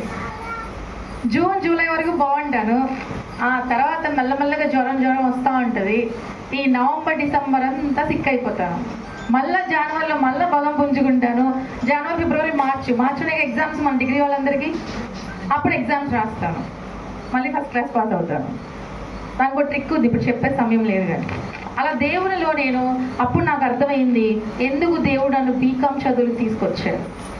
ఆ మమ్మీ చాలా ఆరోగ్యవంతురాలు, నేను హెల్త్ బాగుండి క్యూర్ అవుతా, ఎప్పుడు ఆ హాస్పిటల్ బెటర్ అవుతా ఉండేది. ఆమె కోసం నన్ను బీకామ్కి మళ్ళీ షిఫ్ట్ చేయించాడు. ఎంకామ్ నాకు ఇష్టం లేదు, బట్ ఎంకామ్ చదివించినప్పుడు నేను చాలా బాధపడ్డాను. కనీసం ఎంబీ అన్నా చదివించమంటే వీళ్ళు చిచ్చి ఈ ఎంకామ్ తీసుకొచ్చి పడేశారు. కానీ అక్కడ దేవుడు నాతో బలమైన కార్యాలు, కాలేజీలో ఇంటను బయటను సేవ విస్తరించిపోయింది. నేను ఎంకామ్ చదివేటప్పటికి బహుగా విస్తరించిపోయింది. అదే నేను ఎంటెక్ ఇంకేదో చేస్తుంటే నేను అంత సేవలో విస్తరించబడేదాన్ని కాదు. ఆ తర్వాత మళ్ళీ తీసుకెళ్ళి ఐఏఎస్ కోచింగ్ చేశారు. ఇంకా ఐఏఎస్ అయిపోదాం అనుకున్నా. మన ప్రణాళికలు ఒకటి, దేవుడి ప్రణాళికలు ఒకటి అంట. అందుకనే అండి అక్కడ ఐఏఎస్ కోచింగ్లో ఎంత నాలెడ్జ్ అంటే దేవుడు ఇచ్చిన పరమజ్ఞానాన్ని పొందుకొని వచ్చాను. అక్కడ ఎంబీఏ చేశాను. ఇవన్నీ మీకు ఎందుకు చెప్తున్నాను అంటే, దేవుడు మనం అనుకుంటాం ఇసుక రేణువులు ఏంటి, ఇసుక రేణువు అంటే ఇవేనండి ఇసుక రేణువు. ఒకసారి మీ జీవితాన్ని మీరు పరిశీలించుకొని వెనక్కి చూసుకుంటూ ముందుకు మీరు ఆలోచిస్తూ ఉంటే ఇసుక రేణువులు లాంటి బ్లెస్సింగ్స్ మన జీవితాల్లో ఎన్నో ఉన్నాయి. ఈరోజు మనం మంచిగా వస్త్రాలు వేసుకుంటున్నాం, మంచిగా ఆహారం తిన్నాం అంటే ఆ ఇసుక రేణువులో కొన్ని అవే బ్లెస్సింగ్స్. అన్నీ ఉండి, డబ్బు ఉండి, వంట వాళ్ళు ఉండి, పని వాళ్ళు ఉండి, బిర్యానీ చేసిన తినలేని కుటుంబాలు ఎన్నో ఉన్నాయి. మీరు అనొచ్చు షుగర్ ఏమోనండి, ఇంకేదోనండి. అప్పుడే పిల్లోడికి యాక్సిడెంట్ అవుతుంది, అప్పుడే ఫ్యాక్టరీలో ఏదో అవుతుంది, అప్పుడే ఏదో బ్యాడ్ న్యూస్ వింటారు, తినలేరు. ఆ రోజు మనం చక్కగా అన్నం తినగలుగుతున్నాము, ఆ రోజు చక్కగా మనం వస్త్రాలు ధరించగలిగాము, అసలు మందిరానికి రాగలిగామంటే అది దేవుని కృప నీ పైన ఉన్నది. It's so blessed, you are so blessed. మీరు చాలా దీవించబడిన వారు. అందుకని ఒకసారి చూడండి, ప్రకటన 6:13 చూడండి ఒకసారి. మనం దీవించబడ్డాం కాబట్టి దీవించబడిన వారముగానే మనం ఉండాలి. అలా లేకపోతే మన జీవితాల్లో బ్లెస్సింగ్స్ మళ్ళీ కోల్పోయే అవకాశాలు వస్తాయి. 6:13 పెద్ద గాలి చేత ఊగులాడు అంజూరపు చెట్టు నుండి అకాలపు కాయలు రాలినట్టు ఆకాశ నక్షత్రముల భూమి మీద రాలిను. ఇలాంటి సందర్భం మీకు ఎప్పుడైనా కలిగిందా అండి? అనుభవించారా ఎప్పుడైనా? ఆకాశంలోంచి ఏమొస్తాయంట? ఆకాశ నక్షత్రాలు భూమి మీద రాలుతాయి. ఇది బ్లెస్సింగా? ఇది ఆశీర్వాదమా? కానే కాదు. ఒక్కసారి మీరు యోబు గ్రంథాన్ని చూడండి ఒకసారి. యోబు 1వ అధ్యాయము 5వ వచనం చూడండి, 5-6 వచనాలు. వారి వారి వింత దినములు పూర్తిగా యోబు తన కుమారులు పాపము చేసి తమ హృదయములలో దేవుని దూషించిరేమో అని. It's doubt. యోబు గారికి ఏంటి డౌట్? మీరు ఎంతమందికైనా డౌట్ వచ్చిందంటే మీ కుమార్తెలు, మీ పిల్లలు ఎప్పుడైనా తప్పు చేశారేమో అని ఎప్పుడైనా మీరు అనుమానించారా? అబ్బో, నేను చాలా అనుభవించాను మా కుటుంబంలో. సంఘంలో తల్లి కూడా అదే ఉంటుంది. ఆత్మీయ తల్లి కూడా సంఘంలో ఎవరు మంచిగా ఉన్నారు, ఎవరు మంచిగా లేరు, ఎవరు అనారోగ్యంగా ఉన్నారు, ఎవరు ఆర్థిక బాధలతో బాధపడుతున్నారు, ఆ మంచి చూస్తే చెడు చూస్తూ ఉంటుంది. ఒక కుటుంబ బాధ్యత మనం కలిగినప్పుడు మనం ఏం చూడాలి? రెండూ చూడాలి. మంచి చూడాలి, చెడు చూడాలి. యేసు ప్రభు వారు పుట్టినప్పుడు కూడా వెంటనే దూత వచ్చి ఏం చెప్పింది? మీరు ఎక్కడి నుంచి తక్షణం ఇక్కడ నుంచి మీరు బయలుదేరి నజరేతుకి వెళ్ళిపోమన్నారు. ఇప్పుడే కదమ్మా డెలివరీ అయ్యాను, ఇప్పుడే కదమ్మా మేము ఇక్కడే, అసలు స్థలం లేదు, మేము పశువుల పాకలో ఉన్నాము అని చెప్పారా వాళ్ళు? పెట్టబడ చదువుకొని ఆ పసిపిల్లని తీసుకొని ఆ చక్కటి ఆమెని, పాపం అప్పుడే డెలివరీ అయింది, ఆమెను తీసుకొని పాపం మళ్ళీ వేరే ప్రాంతానికి వెళ్ళిపోతా ఉన్నాడు యోసేపు. కష్టాల మీద కష్టాలు, కష్టాల మీద కష్టాలు, బాధల మీద బాధలు. తినడానికే తిండి లేదు వాళ్ళకి అక్కడ. మళ్ళీ ఏం చేయాలి? ప్రయాణం చేయాలి. కొన్నిసార్లు మన కుటుంబంలో పిడుగులు పడ్డట్టుగా ఉంటాయి మన పరిస్థితులు. ఆకాశ నక్షత్రాన్ని పిడుగు కన్నా పెద్దది, భూమి కన్నా ఆకాశం పెద్దది. అలాంటి పెద్ద వార్తలు మనం వింటాం. మీరు విన్నారా మిజోరాం గురించి? లేకపోతే పక్కన ఉన్న మణిపూర్ గురించి మీరు విన్నారా ఎప్పుడైనా? విన్నవాళ్ళు చేయొద్దండి. 1 2 3 4 ఇంతేనా? మణిపూర్ ఇష్యూ జరిగినప్పుడు ఎన్ని నెలలు గుండెలు పారుకుని ఏడుస్తున్నామంటే సేవకులంగా మేమందరం, చాలా మంది సంఘాలు. మరి మీరు కూడా ఉపవాసాన్ని ప్రకటించలేదో నాకు తెలియదు. ఇక్కడ మణిపూర్ గురించి మీరు కూడా కానుకలు ఇచ్చే ఉండొచ్చు ఎక్కడైనా, మీరు ఇక్కడ సంఘం నుంచి. కానీ ఎందుకు మనం కానుకలు ఇచ్చాము? అది సంతోషంగా ఉన్నారనా? ఆడపిల్లలు భయంకరంగా చంపేశారని, వస్త్రహీనలు చేశారని, అత్యాచారాలు చేశారని. ఎవరు ఆడపిల్లలు? వాళ్ళు దేవుని బిడ్డలు. కోతలు కోసేశారు పురుషులందరినీ కూడా. రక్త పాతాలతో నింపబడిపోయింది మిజోరాం, మణిపూర్ అంతా. మిజోరాం వచ్చి ఆశ్రమిస్తే అక్కడ కూడా వాళ్ళపైన ఎన్నో భయంకర దాడులు. ఒక పక్క డ్రగ్స్ ఇచ్చి వాళ్ళని పాడు చేస్తూ ఉన్నారు పాపం. దేశ పరిస్థితులు ఇలా ఉన్నప్పుడు మనం మౌనంగా ఉండకూడదు. అసలు ఈ దేశాన్ని బాగు చేయడం కోసమే బాలయేసు జన్మించారు. ఆయన ఏమంటున్నారు? ఆయన లోక రక్షకుడు. ఆయన లోకాన్ని రక్షించడం కోసం ఆయన వచ్చారు. మన నువ్వు ఎందుకు పుట్టాం? మన ఇద్దరం ఎందుకు పుట్టాం ఈరోజు ఇక్కడ? లోకంలో మన ద్వారా రక్షణ కలగాలనే మనం పుట్టించారు. మన ద్వారా ఏం కలగాలంట? రక్షణ కలగాలి. ఆ రక్షణ మనకు వచ్చిన తర్వాత మనం ఏం చేయాలి? ఇతరులని రక్షించుకోవాలి. ఇతరులు అంటే ఎవరు? నీ పొరుగువాడు.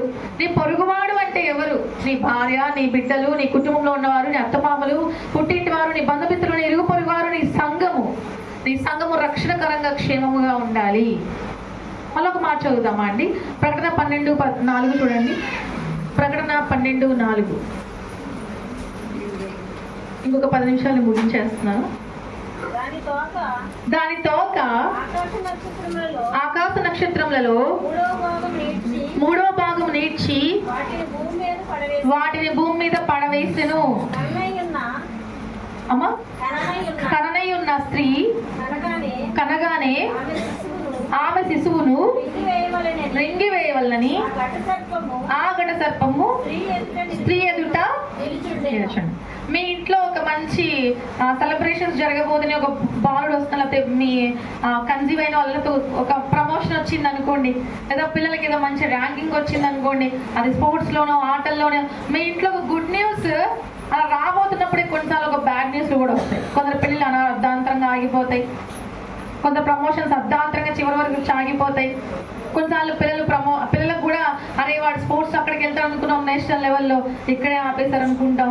అరే ఈ మా పాపకు ఒక్క హాఫ్ మార్క్లో ఫస్ట్ క్లాస్ పోయిందండి, యూనివర్సిటీ ఫస్ట్లో ర్యాంకింగ్ పోయిందండి, ఒక్క హాఫ్ మార్క్ అండి, అక్కడ దాకా వస్తాయి బ్లెస్సింగ్స్, టపామని ఆగిపోతాయి. ఎందుకు అంటే నువ్వు పరిశీలన కాలంలో ఉన్నావు. అప్పుడు నువ్వు చేయించగలవా? యేసుప్రభు అలా పుట్టాడు, కానీ వెంటనే ఉన్నారు తీసుకుని పోండి పక్కకి. ఎందుకంటే 2000 మంది పిల్లల్ని ఓచకోత కోసేస్తున్నారు, మగ పిల్లలందరినీ. నీ బిడ్డను కాపాడుకోవాలి, నువ్వు ఏం చేయాలి? ఆ బిడ్డను తీసుకుని పారిపోవాలి, వెళ్ళిపోవాలి, ఇక్కడ నుంచి వెళ్ళిపోండి మీరు. రాజు వస్తున్నాడు, శాస్త్రాన్ని డెలివరీ చేశాడు. 2000 మంది పసిపిల్లల యొక్క తలలు నరికివేయబడ్డాయి. అందుకని యేసుప్రభు వారిని ముందే తప్పించాడు. మన తల్లిదండ్రులు మన రక్షణ కోసం మనల్ని ఎంతగా కాపాడుతున్నారు. మన క్షేమంగా ఉంటే మన బిడ్డలు బాగుంటారు. చాలా మంది తండ్రులు అంటారు, నేను చచ్చిపోతే బాగుండు, నేను చస్తే బిడ్డ వదిలిపోద్ది, నేను ఇంకెందుకు అంటూ ఉంటారు. అమ్మ నువ్వు వృద్ధురాలు అయినా, నువ్వు వృద్ధుడు అయినా, నువ్వు పెద్దవాడు అయినా, నువ్వు ఎట్లా ఉన్నా సరే దేవుడు ఇచ్చిన కాలం వరకు నువ్వు బ్రతికుండాలి, నీ ద్వారా మేలు జరుగుతుంది. కొన్ని దేశంలో, నేను పేరు చెప్పను కానీ, వృద్ధుల్ని చంపేస్తున్నారు మెడిసిన్ ఇచ్చేసి. అంటే ఎక్కువగా 90% వాళ్ళే, 10% పిల్లలు యూతే ఉంటున్నారండి. దేవుడు అన్నాడు, వృద్ధులు మనకి ఉండుట ఆశీర్వాదకరం, దీవెనకరం. అమ్మమ్మ తాతయ్య మన ఇంట్లో ఉండడం దీవెనకరం, ఆశీర్వాదకరం. మీకు తెలుసా, నా మంచి స్నేహితురాలు మా అమ్మ వాళ్ళ అమ్మగారు. ఆ చిన్నప్పటి నుంచి కూడా ఆమె లేరు, చనిపోయారు. మా నాన్నగారు చనిపోయిన 6 monthsకి. అయితే అంటున్నారు కదా ఇప్పుడు, అట్లాగే ఆ నక్షత్రం వచ్చి పడిపోయినట్టుగా మా డాడీ చనిపోవడమే నేను భరించలేని బాధ, వేదన. అయితే ఆ 6 monthsకి మా అమ్మమ్మ చనిపోయారు. మా అమ్మమ్మ చనిపోయిన మళ్ళీ 3 monthsకి మా పెద్ద అన్నయ్య వాళ్ళ మా వదిన వాళ్ళ నాన్నగారు చనిపోయారు. ఆయన చనిపోయిన 3 నెలలకి మళ్ళీ మా 2వ వదిన వాళ్ళ నాన్నగారు మా 4వ వదిన వాళ్ళ నాన్నగారు చనిపోయారు. చుక్కలు, ఆకాశ నక్షత్రాలు రాలిపోతాయి అంటే ఇవేనండి, ఇవే. మన కుటుంబాల కోసం అనుకుంటా, ఏంటి అందరూ చనిపోతున్నారు, శాపమేమో పాపమేమో. కానీ మా ఇంట్లో చనిపోయిన వాళ్ళందరూ నిద్దట్లోనే చక్కగా వెళ్ళిపోయారు.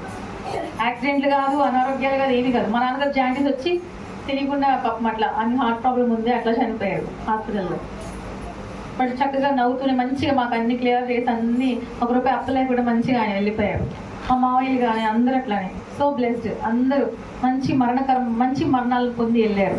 మా మమ్మీ ఎప్పుడు చెప్తా ఉంటారు, మన మరణాల కోసం మనం బ్రతికుండగానే మనం ప్రార్థన చేయాలి, మనకు మంచి మరణాలు రావాలని, మనం మంచి పుట్టుక పుట్టాలని, మనం మంచి బతుకు బతకాలని. దేవుడు మంచివాడు, మంచే కోరుతున్నాడు, ఆయన చెడు కోరుతాడా? నీ పుట్టుక మంచిది, నువ్వు బతికుండడం మంచిది, నువ్వు ఇంకా బతికుండాలనే ఆయన కోరిక. అందుకే ఆయన అంటున్నారు, ఒక మాట చూడండి, యోబు గ్రంథము 1వ అధ్యాయము 5-6 వచనాలు మనం మళ్ళీ ఒకసారి చూద్దామా. 6వ వచనం చూడండి ఒకసారి. దేవదూతలు యెహోవా సన్నిధి నిలుచుటకై వచ్చిన దినమొకటి తటస్థించెను. ఆ దినమున అపవాదియగువాడు వారితో కలిసి వచ్చెను. నీ ఇంటిలో ఒకసారి ఎవరు వ్యాజ్యమాడతారో తెలుసా? వాక్యం మనకి ఏం చెప్తుందంటే, నీ పక్షాన యెహోవా తండ్రి వ్యాజ్యమాడును, నీ శత్రువులను ఆయన చెదరగొట్టును అని అంటారు. కానీ కొన్నిసార్లు మన పక్షాన అపవాది వెళ్ళి దేవుడి దగ్గర వ్యాజ్యమాడితే, ఈ కుటుంబము ఏంటి ఇలా ఉంది, ఆయన బ్లెస్ చేస్తున్నావు ఏంటి, ఎందుకు దేవా బ్లెస్ చేస్తున్నారు? యోబు కుటుంబం గురించి ఎవరు వ్యాజ్యమాడుతున్నారు? అపవాది. మీరు అనుకుంటారు యోబు కోసం అనుకోకండి, మన కోసం కూడా. అపవాదికి దేవుడు నిర్ణయించింది కూడా అందుకే, మంచి చెడుల కోసం, మంచి కోసం దూతలు వస్తే దేవుడు చెడు కోసం ఈ సాతాను వచ్చింది. సాతాను వెళ్ళి మన మంచి చెడులన్నీ తీసుకెళ్ళి దేవుడి ముందు పడతా ఉంటుంది. ఈ కుటుంబంలో ఇది ఉంది, ఈ కుటుంబంలో ఇది ఉంది, ఈ కుటుంబంలో ఇది చేశారు. అందుకనే మనకు అప్పుడు కరువు వస్తుందో, అనారోగ్యాలు వస్తాయో, యాక్సిడెంట్లు అవుతాయో, ఏదో ఒక బలహీనతలు, ఏదో ఒక గొడవలు, అల్లర్లు, ఇవన్నీ ఎందుకు వస్తాయంటే మన సరి చేయడం కోసం, మళ్ళీ బాగు చేయడం కోసం, మళ్ళీ ఇంకా నూతన బలం అందుకోవడం కోసం. అందుకే ఒకసారి చూడండి, ఎజ్రా 10వ అధ్యాయము 17వ వచనం చూడండి ఒకసారి.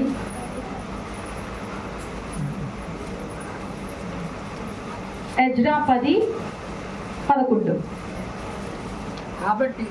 కాబట్టి ఇప్పుడు మీ పితరుల యొక్క దేవుడైన యెహోవా ఎదుట మీ పాపమును ఒప్పుకొని ఆయన చిత్తానుసారంగా నడుచుకొనుట సిద్ధపడి దేశపు జనులను అన్య స్త్రీలను విసర్జించి మిమ్మును మీరు ప్రత్యేకపరచుకొని ఉండుడి.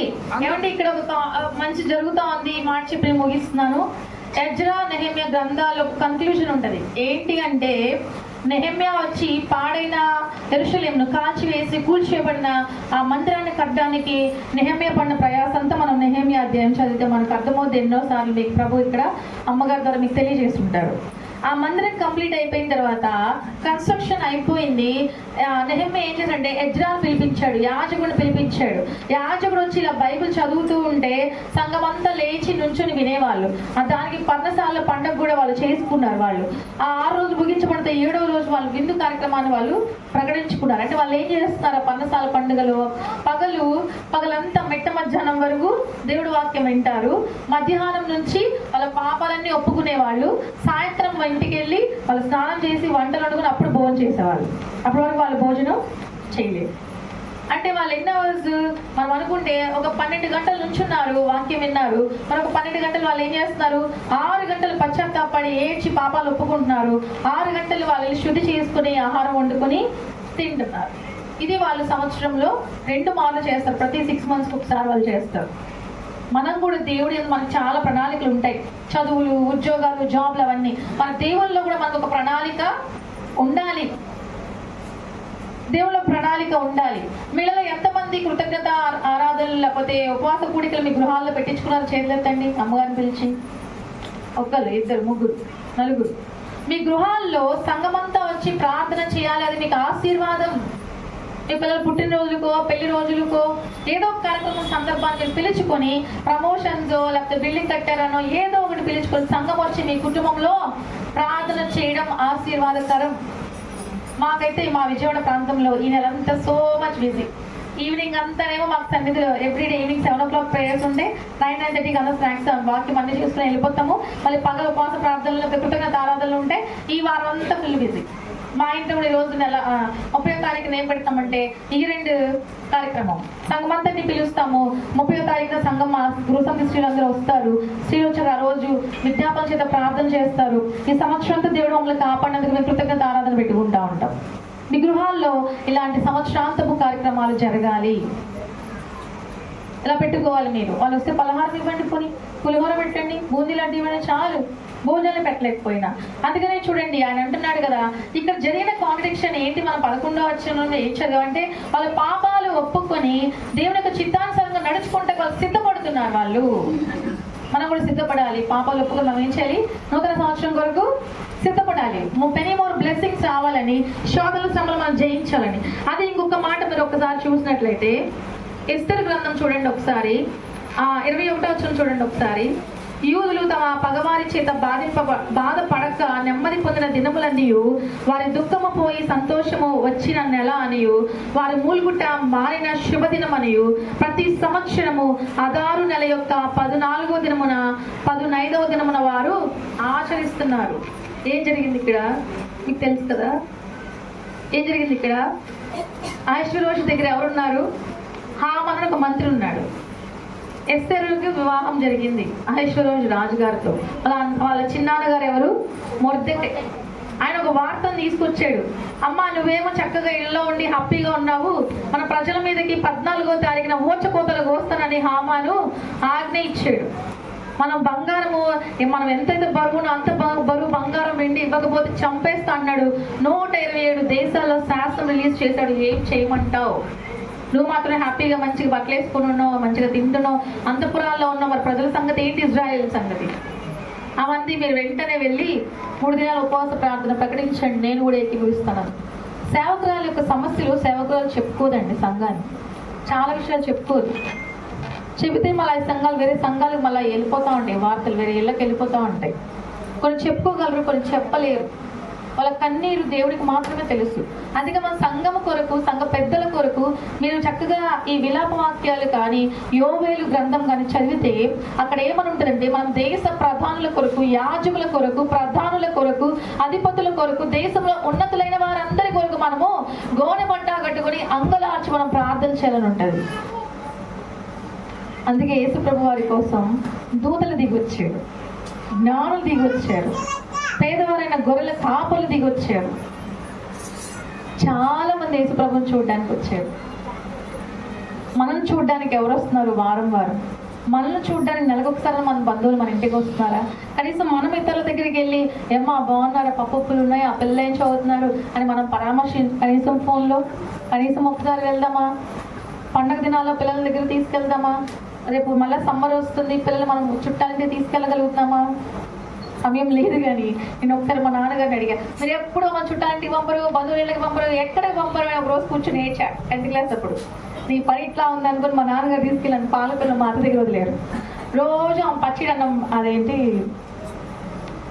మామిడికాయ పచ్చడి అన్నం బాగా కలిపి గుంట చేసి దాంట్లో నెయ్యి పోసి ఇస్తుంది. ఆ ముద్దలు తినాలి అంతే. రోజు అదే ఫస్ట్ తిన్నా సూపర్ ఉంది అసలు. నెయ్యి పచ్చడి ఎవరికైనా ఇష్టమే కదండి. అది స్వచ్ఛమైన నెయ్యి. అప్పుడు భలే బాగుంది. అత్తమ్మ నాకు సాయంత్రం కూడా కాదు, ఆ సాయంత్రం కూడా పెట్టింది, నిజే పెట్టింది అత్తమ్మ సూపర్. నాకు ఇంకో రోజు కూడా, ఆ రోజు నేను 7 రోజులు అదే నాకు మీల్స్. కంటి కురుపులు వచ్చేసి, మొక్కని కురుపులు వచ్చేసి, అన్ని సెగ్గడలు వచ్చేసాయి. మా డాడీకి పక్కింటి వాళ్ళకి ఫోన్ చేసి నన్ను తీసుకెళ్ళిపోండి అని చెప్పా. ఇరుగు పొరుగు వాళ్ళు వచ్చి రకరకాల వంటలు చేస్తాను, నేను తినలేకపోతున్నా. వాళ్ళు పంది మాంసం పెడుతున్నారు, ఏదో మొలుగు పాములు అంటున్నారు, ఏదో చేపలు, రకరకాల ఫుడ్. I cannot eat. నాకు అలా అలవాటు లేదు, నేను తినలేను, నా వల్ల కాదు. మా డాడీకి ఏడ్చండి తీసుకెళ్ళి, ఇంకోసారి అంటావా చుట్టానికి వెళ్తానని.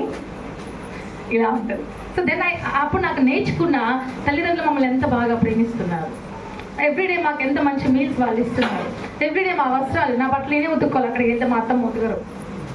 మా బట్టలు అప్పుడు నీళ్ళు కుళాయిలు బయట ఎక్కడో ఉంటాయి, అక్కడ వాళ్ళు రాళ్ళు పెట్టుకుంటారు, క్యూ వస్తుంది, ఆ క్యూలో వెళ్ళి మనం పట్టుకోవాలి. ఒక బిందె కాదు 2 బిందెలు పట్టుకుంటే పెద్ద గొడవలు అయిపోయేవి. అప్పుడు తెలిసి వచ్చింది మా మమ్మీ డాడీ వాటర్ ఎంత మా కోసం ఎంత సెక్యూర్ చేస్తున్నారు బాణంలో పెట్టి.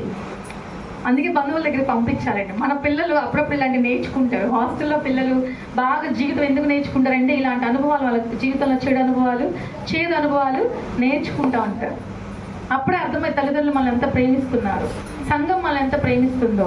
కాబట్టి ఇక్కడ జరుగుతున్న కాంట్రడిక్షన్ ఏంటి ఉంది అంటే, ఎస్తేరు 3 నెలల ఉపవాసం ఉండమంది, అందరూ ఉన్నారు, దేవుడు గొప్ప కార్యం చేశారు. అక్కడ హామానుకి ఏ ఊరి అయితే మొర్దెకైకి ఇమ్మన్నాడో అదే ఊరితో అహష్వేరోషు రాజుగారు హామానుకి అప్పచెప్పేశారు. ఆయన చనిపోయాడు. అయిపోయింది. ఆ 14వ తారీఖున ఇజ్రాయెల్ అందరూ చనిపోవాల్సిన రోజున ఆమె ఏం చేసిందంటే, మీరు అక్కడ మంచి మాట ఉంటుంది చూడండి 22లో, విందు చేసుకొనొచ్చు సంతోషముగా నుండి ఒకరినొకరు బహుమానములను, దరిద్రులకు కానుకలను పంపదగిన దినములన్నీ వారికి స్థిరపరచెను. 14వ తారీఖున వాళ్ళు విందు చేసుకున్నారు. సంఘమంతా 127 దేశాల్లో ఉన్న ఇజ్రాయెల్ అందరూ విందు చేసుకున్నారు. 15వ తారీఖున బంధువులకి అయిన వాళ్ళకి ఏం చేశారంట? బహుమతులు ఇచ్చారంట. పేదవాళ్ళకి ఏమి ఇచ్చారంట? దరిద్రులకి కానుకలు ఇచ్చారంట. మరి మీ సంఘం నుంచి ఎవరైనా కానుకలు ఇచ్చారా? ఎవరికైనా మీ కుటుంబం నుంచి మీరు ఎవరికైనా దరిద్రులకి కానుకలు ఇచ్చారా? మీ కుటుంబాల్లో ఎవరికైనా మీరు బహుమతులు ఇచ్చారా? నేను కూడా ఒక బహుమతి తీసుకొచ్చాను. చిన్నపిల్లలు ఉన్నారు పాస్టర్ గారు, కానీ ఇది నేను చాలా మంది సేవకులు వాళ్ళకి ఇస్తున్నా. నేను కూడా అమ్మగారికి ఇస్తున్నా. దేవునికి స్తోత్రం, దేవుడికి మహిమ చెల్లును గాక. మనకు ఉన్నంతలోనే, it's not very costly, but okay, నీకున్నంతలోనే మీరు ఇవ్వచ్చు. నేను ఒక పాస్టర్ గారి ఇంటికి, అదే వాళ్ళ పరిచయకి వెళ్తే ఆయన ఒక స్కార్ప్ ఇచ్చారు, పొడవాటిది, ఒక టవల్ ఇచ్చాడు వైట్. నాకు చాలా ఇష్టం. అనుకోలేదు, నేను ఊహించలేదు. మంచిగా ఈ మధ్య షాల్స్ వేస్ట్ అయిపోతున్నాయి అని మాకేం చేస్తారంటే మంచి మంచి ఖరీదైన టవల్స్ ఎట్లీస్ట్ మనం యూజ్ చేసుకుంటాం కదా, వాడతామని మాకు టవల్స్ ఇస్తున్నారు. కొన్ని చోట్ల ఇంకా షాల్సే. ఇప్పుడు వాక్య ప్రసంగం అయిపోతే వాళ్ళు ఏం చేస్తారు, ఒక ఇచ్చి, ఒక షాల్ ఇచ్చి, ఒక గిఫ్ట్ ఇచ్చి దాంట్లో కానుకలు పెట్టి పంపిస్తారు కదా. ఇప్పుడు ఏం చేస్తారు, ఆ షాల్స్ ఊరికినే మాకు చాలా వేస్ట్ అయిపోతున్నాయని టవల్స్ వేయడం, లేదా యూజ్ అయ్యేది శారీస్ అన్నట్లేదో ఉపయోగపడేది ఇస్తామని చెప్పి వాళ్ళు అట్లా ఇస్తున్నారు కదా. మనం ఊహించలేదు. నీ అవసరం ఏంటో ఎరిగి మనం ఇతరులకి ఏం చేయాలంటే, అప్పుడప్పుడు రోజు ఇస్తాం ఆ బహుమతులు ఇవ్వండి. వాళ్ళు బర్త్డేకి ఇద్దాం అనుకుంటాం. నా చేతికి ఒక రింగ్ ఉంది చూడండి. మా నాన్నగారు రిటైర్మెంట్ ఫంక్షన్కి మా నాన్నగారికి రింగ్ ఇవ్వాలనుకున్నా. నేను నా జాబ్ అంతా, జీతం అంతా కౌంట్ చేస్తున్నాను, ఇస్తున్నాను. మా శాలరీస్ లేట్ అయిపోయింది, 6 months రోజు ఇవ్వలేదు. ఈ రింగ్ ఇవ్వాలనుకున్న ఆయన రిటైర్మెంట్ ఫంక్షన్ రోజు ఇవ్వలేదు. ఆ 1 వీక్ తర్వాత ఈ రింగ్ ఇవ్వగలిగాను. ఆయన చనిపోయిన తర్వాత మళ్ళీ ఇది నా దగ్గరికే వచ్చింది. మీ బహుమతులు మీ దగ్గరికే వస్తాయి.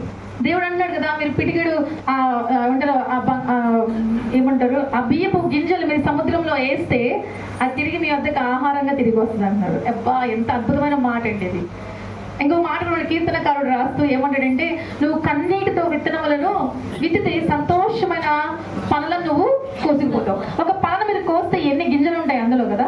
పనసకాయని మనం కోస్తే కాయ ఒక్కటే, కానీ దాన్ని కోసి ఓపెన్ చేస్తే ఎన్ని పీసెస్ ఉంటాయి కదా, దాంట్లో చాలా పీసెస్ ఉంటాయి. ఇన్నైతే మంచిగా మన కన్నీళ్ళకి దేవుడు ఎంత విస్తారమైన ఆశీర్వచనాలు ఇస్తారు. నువ్వు ఏదన్నా ఇస్తున్నావా దేవుడికి? లేకపోతే దేవుడు మన ఆకలితో ఉన్న వాళ్ళకి ఆహారం పెడితే దేవుడికి ఇచ్చినట్టే అంటున్నారు కాబట్టి, వస్త్రహీనుల వారికి నువ్వు వస్త్రాలు ఇస్తే, బంధువులకైతే ఎప్పుడైనా మనం చీర పెట్టగలిగామా? ఇంతకుముందు మా చిన్నప్పుడు ఎవరైనా చుట్టాలు వస్తే ఆడపిల్లలందరూ ఆ ఇంట్లో, అరే మా చుట్టాల మా అత్త వాళ్ళందరికీ అందరూ మగపిల్లలే. అరే సంపత్రావు, మా డాడీ పేరు సంపత్రావు గారు, సంపత్రావు ఒక ఆడపిల్ల ఉందిరా, 6 అబ్బాయిల మధ్యలో పుట్టింది అని చుట్టాలు ఎవరైనా వస్తే, ఇదిగో నాన్న 100 రూపాయలు తీసుకో గాజులకి. అప్పట్లో గాజులు నాకు తెలిసి 20 రూపాయలు 30 రూపాయలు సెట్ వచ్చాయి. బట్ 100 రూపాయలు ఎందుకు అత్తమ్మా, వద్దు నాకు 20 రూపాయలు చాలు అంటే, ఉంచుకో బొట్టు గాజులని కొనుక్కో, ఓకేనా, పూసల దండలు కొనుక్కో అని ఇచ్చేవారు. ఈ రోజులో మీరు అలవాటు చేస్తున్నారా? మా మమ్మీ చెప్పారు, నువ్వు వెళ్ళిపోతున్నావు క్రిస్మస్కి, ఇక్కడ ఉండవు, పిల్లలు వస్తారు. మా ఇంట్లో 7 పిల్లలు, మా అన్నయ్యల పిల్లలు.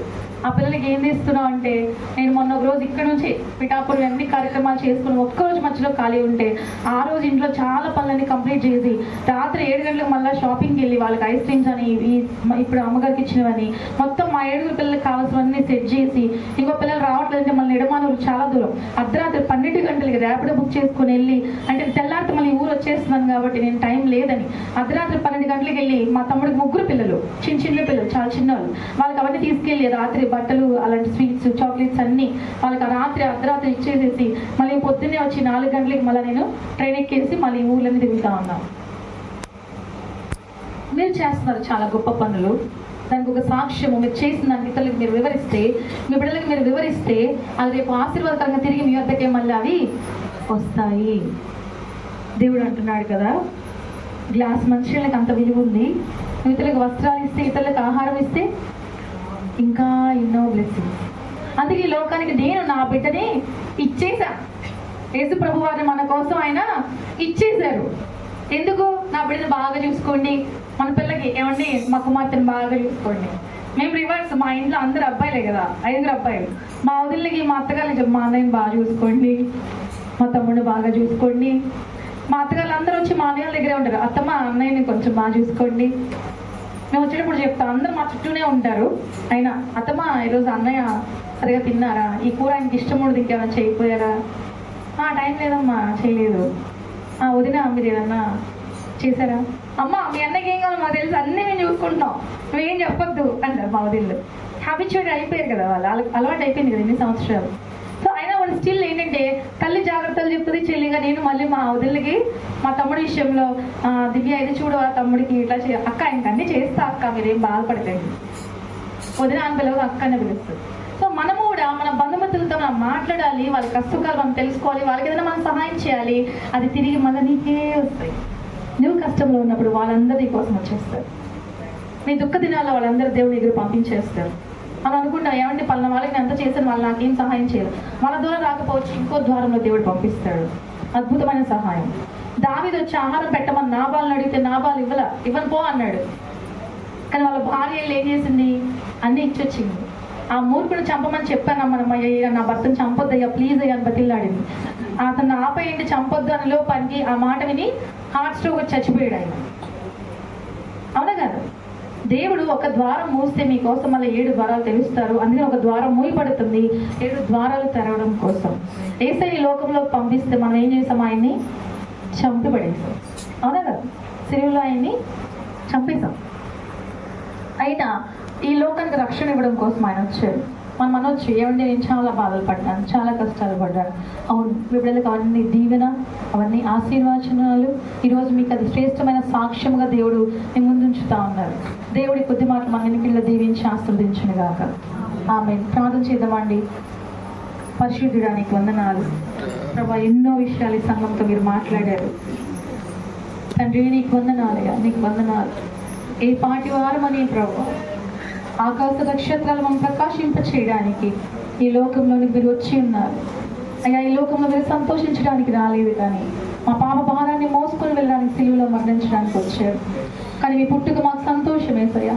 మీరు మా కోసం పుట్టడమే మాకు సంతోషం ప్రభువా. మీరు రాకపోయి ఉంటే రక్షణ మాకు లేదు ప్రభు. మీరు రాకపోయి ఉంటే మేము నరకానికి పాత్రలు అయ్యేవాళ్ళం ప్రభు. అయ్యా, ఈరోజు మేము సంతోషంగా ఉండగలుగుతున్నామంటే అది నీ కృపయే ప్రభు.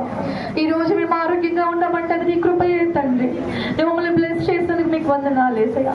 సంఘం అంతటిని దీవించినందుకు నీకు వందనాలు ప్రభు. సంఘంలో ఏ ఒక్కరు ఉపవాసం ఉండదు.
అమ్మ అందరూ ఒక ముక్క తీసుకొని పత్రాలు తినిపించండి.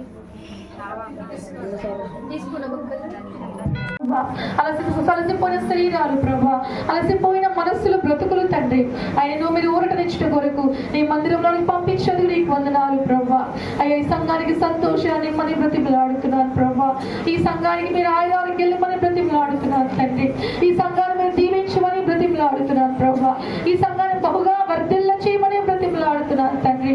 అయ్యా, మీరు ఇసుక రేణువులంతగా ఆకాశ నక్షత్రాలు మీరు ప్రకాశింప చేసే విధముగా అయ్యా ఎట్లాగైతే మీరు దీవించి విస్తరింప చేసి వర్ధిల్ల చేస్తానన్నారు నా తండ్రి, ఈ సంఘాన్ని కూడా ఆ విధంగా విస్తరింప చేయండి, వర్ధిల్ల చేయండి, ఆశీర్వచనాలు మీరు దయచేయండి ప్రభా.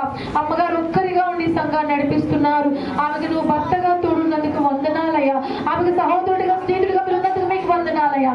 ఆ సేవకురాల గురించిన కుటుంబాన్ని గురించిన ఈ సంఘ పరిచయం గురించిన భారము ఈ సంఘస్థులకు మీరు దయచేయమని బ్రతిమలాడుతున్నాను తండ్రి. సంఘమంతా ప్రభా ఏక మనసు కలిగి ఉండడానికి కృప దయచేయండి ప్రభా. సంఘంలో ప్రభా అందరూ ఒక మాట మీద నిలబడడానికి సహాయం దయచేయండి. సంఘమంతరికి ప్రభా ఒకరినొకరు సహాయం చేసుకునే మనస్సును దయచేయండి ప్రభా. సంఘంలో ఒకరి బాగు యోగాలు క్షేమాలు వాళ్ళు పంచుకునే మనస్సును మీరు దయచేయండి. ఈ సంఘంలో ఎన్నో నీ సేవకుల ద్వారా ఈ సంఘస్థుల ద్వారా ఎన్నెన్నో కార్యక్రమాలు ఇవన్నీ జరిగించారు దేవానికి వందనాలు. కానీ రాబోతున్న దినాలు ఏది మూసివేయబడకూడదు ప్రభా, ఇంకనూ విస్తరించబడాలి ప్రభా.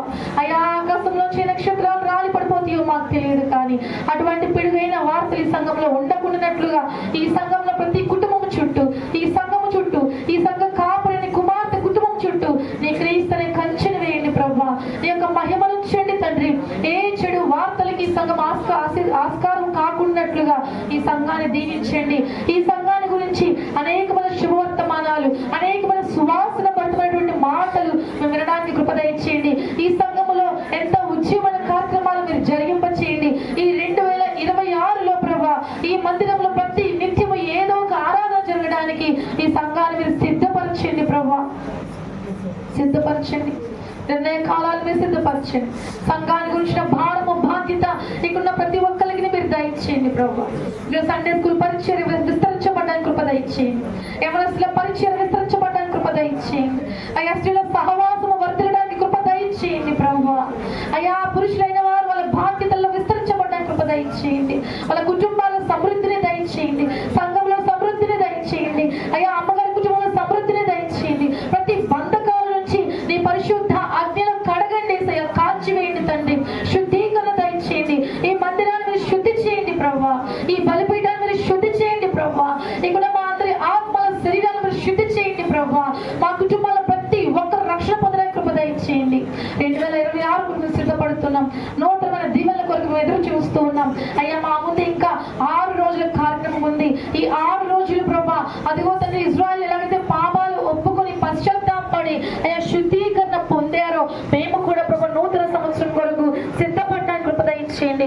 ఎవరెవరికి ఎటువంటి మీరు దీవెనలు ఇవ్వబోతున్నారో అవన్నీ ప్రభా అవి జార విడిచిపోకుండా ప్రతి ఒక్కరు వాటిని అవి అంతిపుచ్చుకునే కృప దయచేయండి. విత్తబడిన వాక్యం నూతలుగా ఫలించండి, అభివృద్ధిపరచండి. వాళ్ళు తిరిగి వెళ్ళిన తర్వాత ఈ వాక్యం వాళ్ళు ముచ్చరించడానికి కృప దయచేయండి.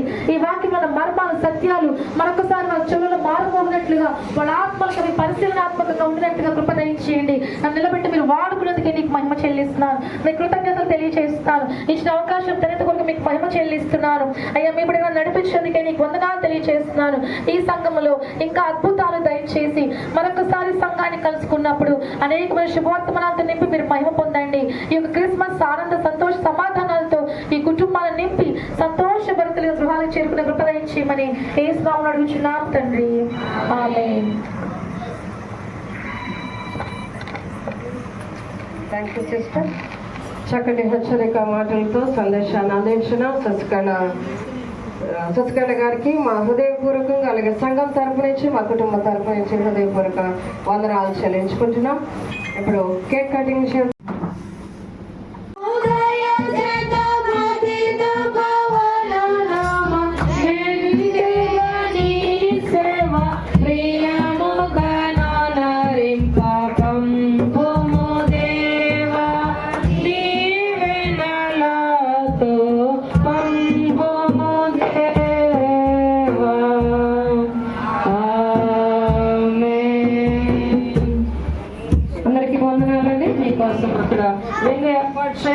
అందరూ కూడా తినండి.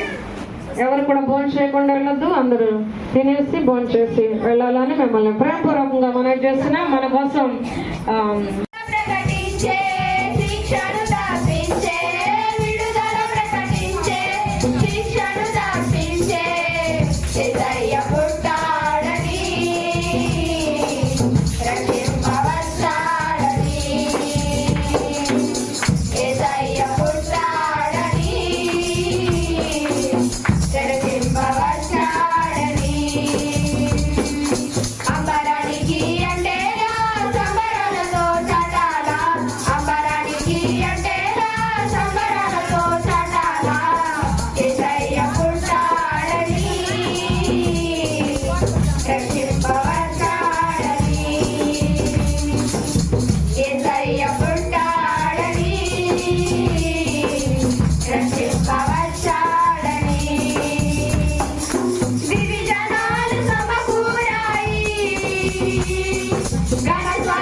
రక్షించే జనులను ప్రేమించే యేసయ్య పుట్టాడని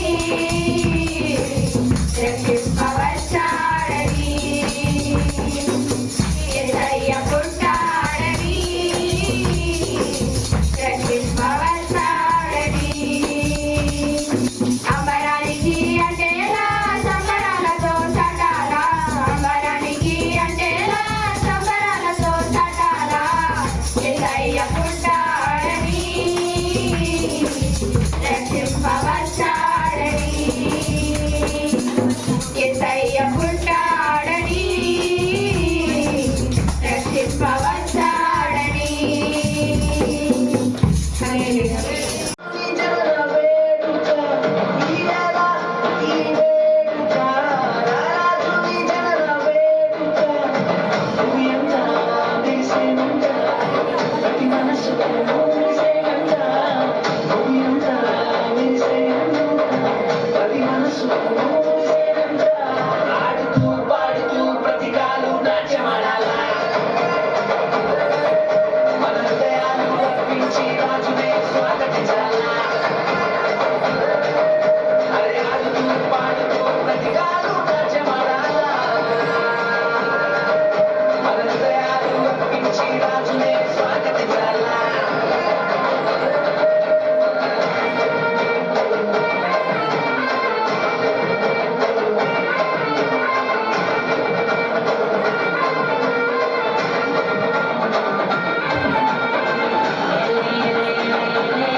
రక్షకుండు దయించినాడట మన కొరకు పరమా రక్షకుండు దయించినాడట.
అందరూ అలాగే కూర్చోండి, ఎక్కడికి వెళ్ళకండి. మీకోసం చిన్నపిల్లలు డాన్స్ ప్రాక్టీస్ చేశారు, వారు పెర్ఫార్మ్ చేస్తుండగా వాళ్ళని మనం ఎంకరేజ్ చేద్దాం.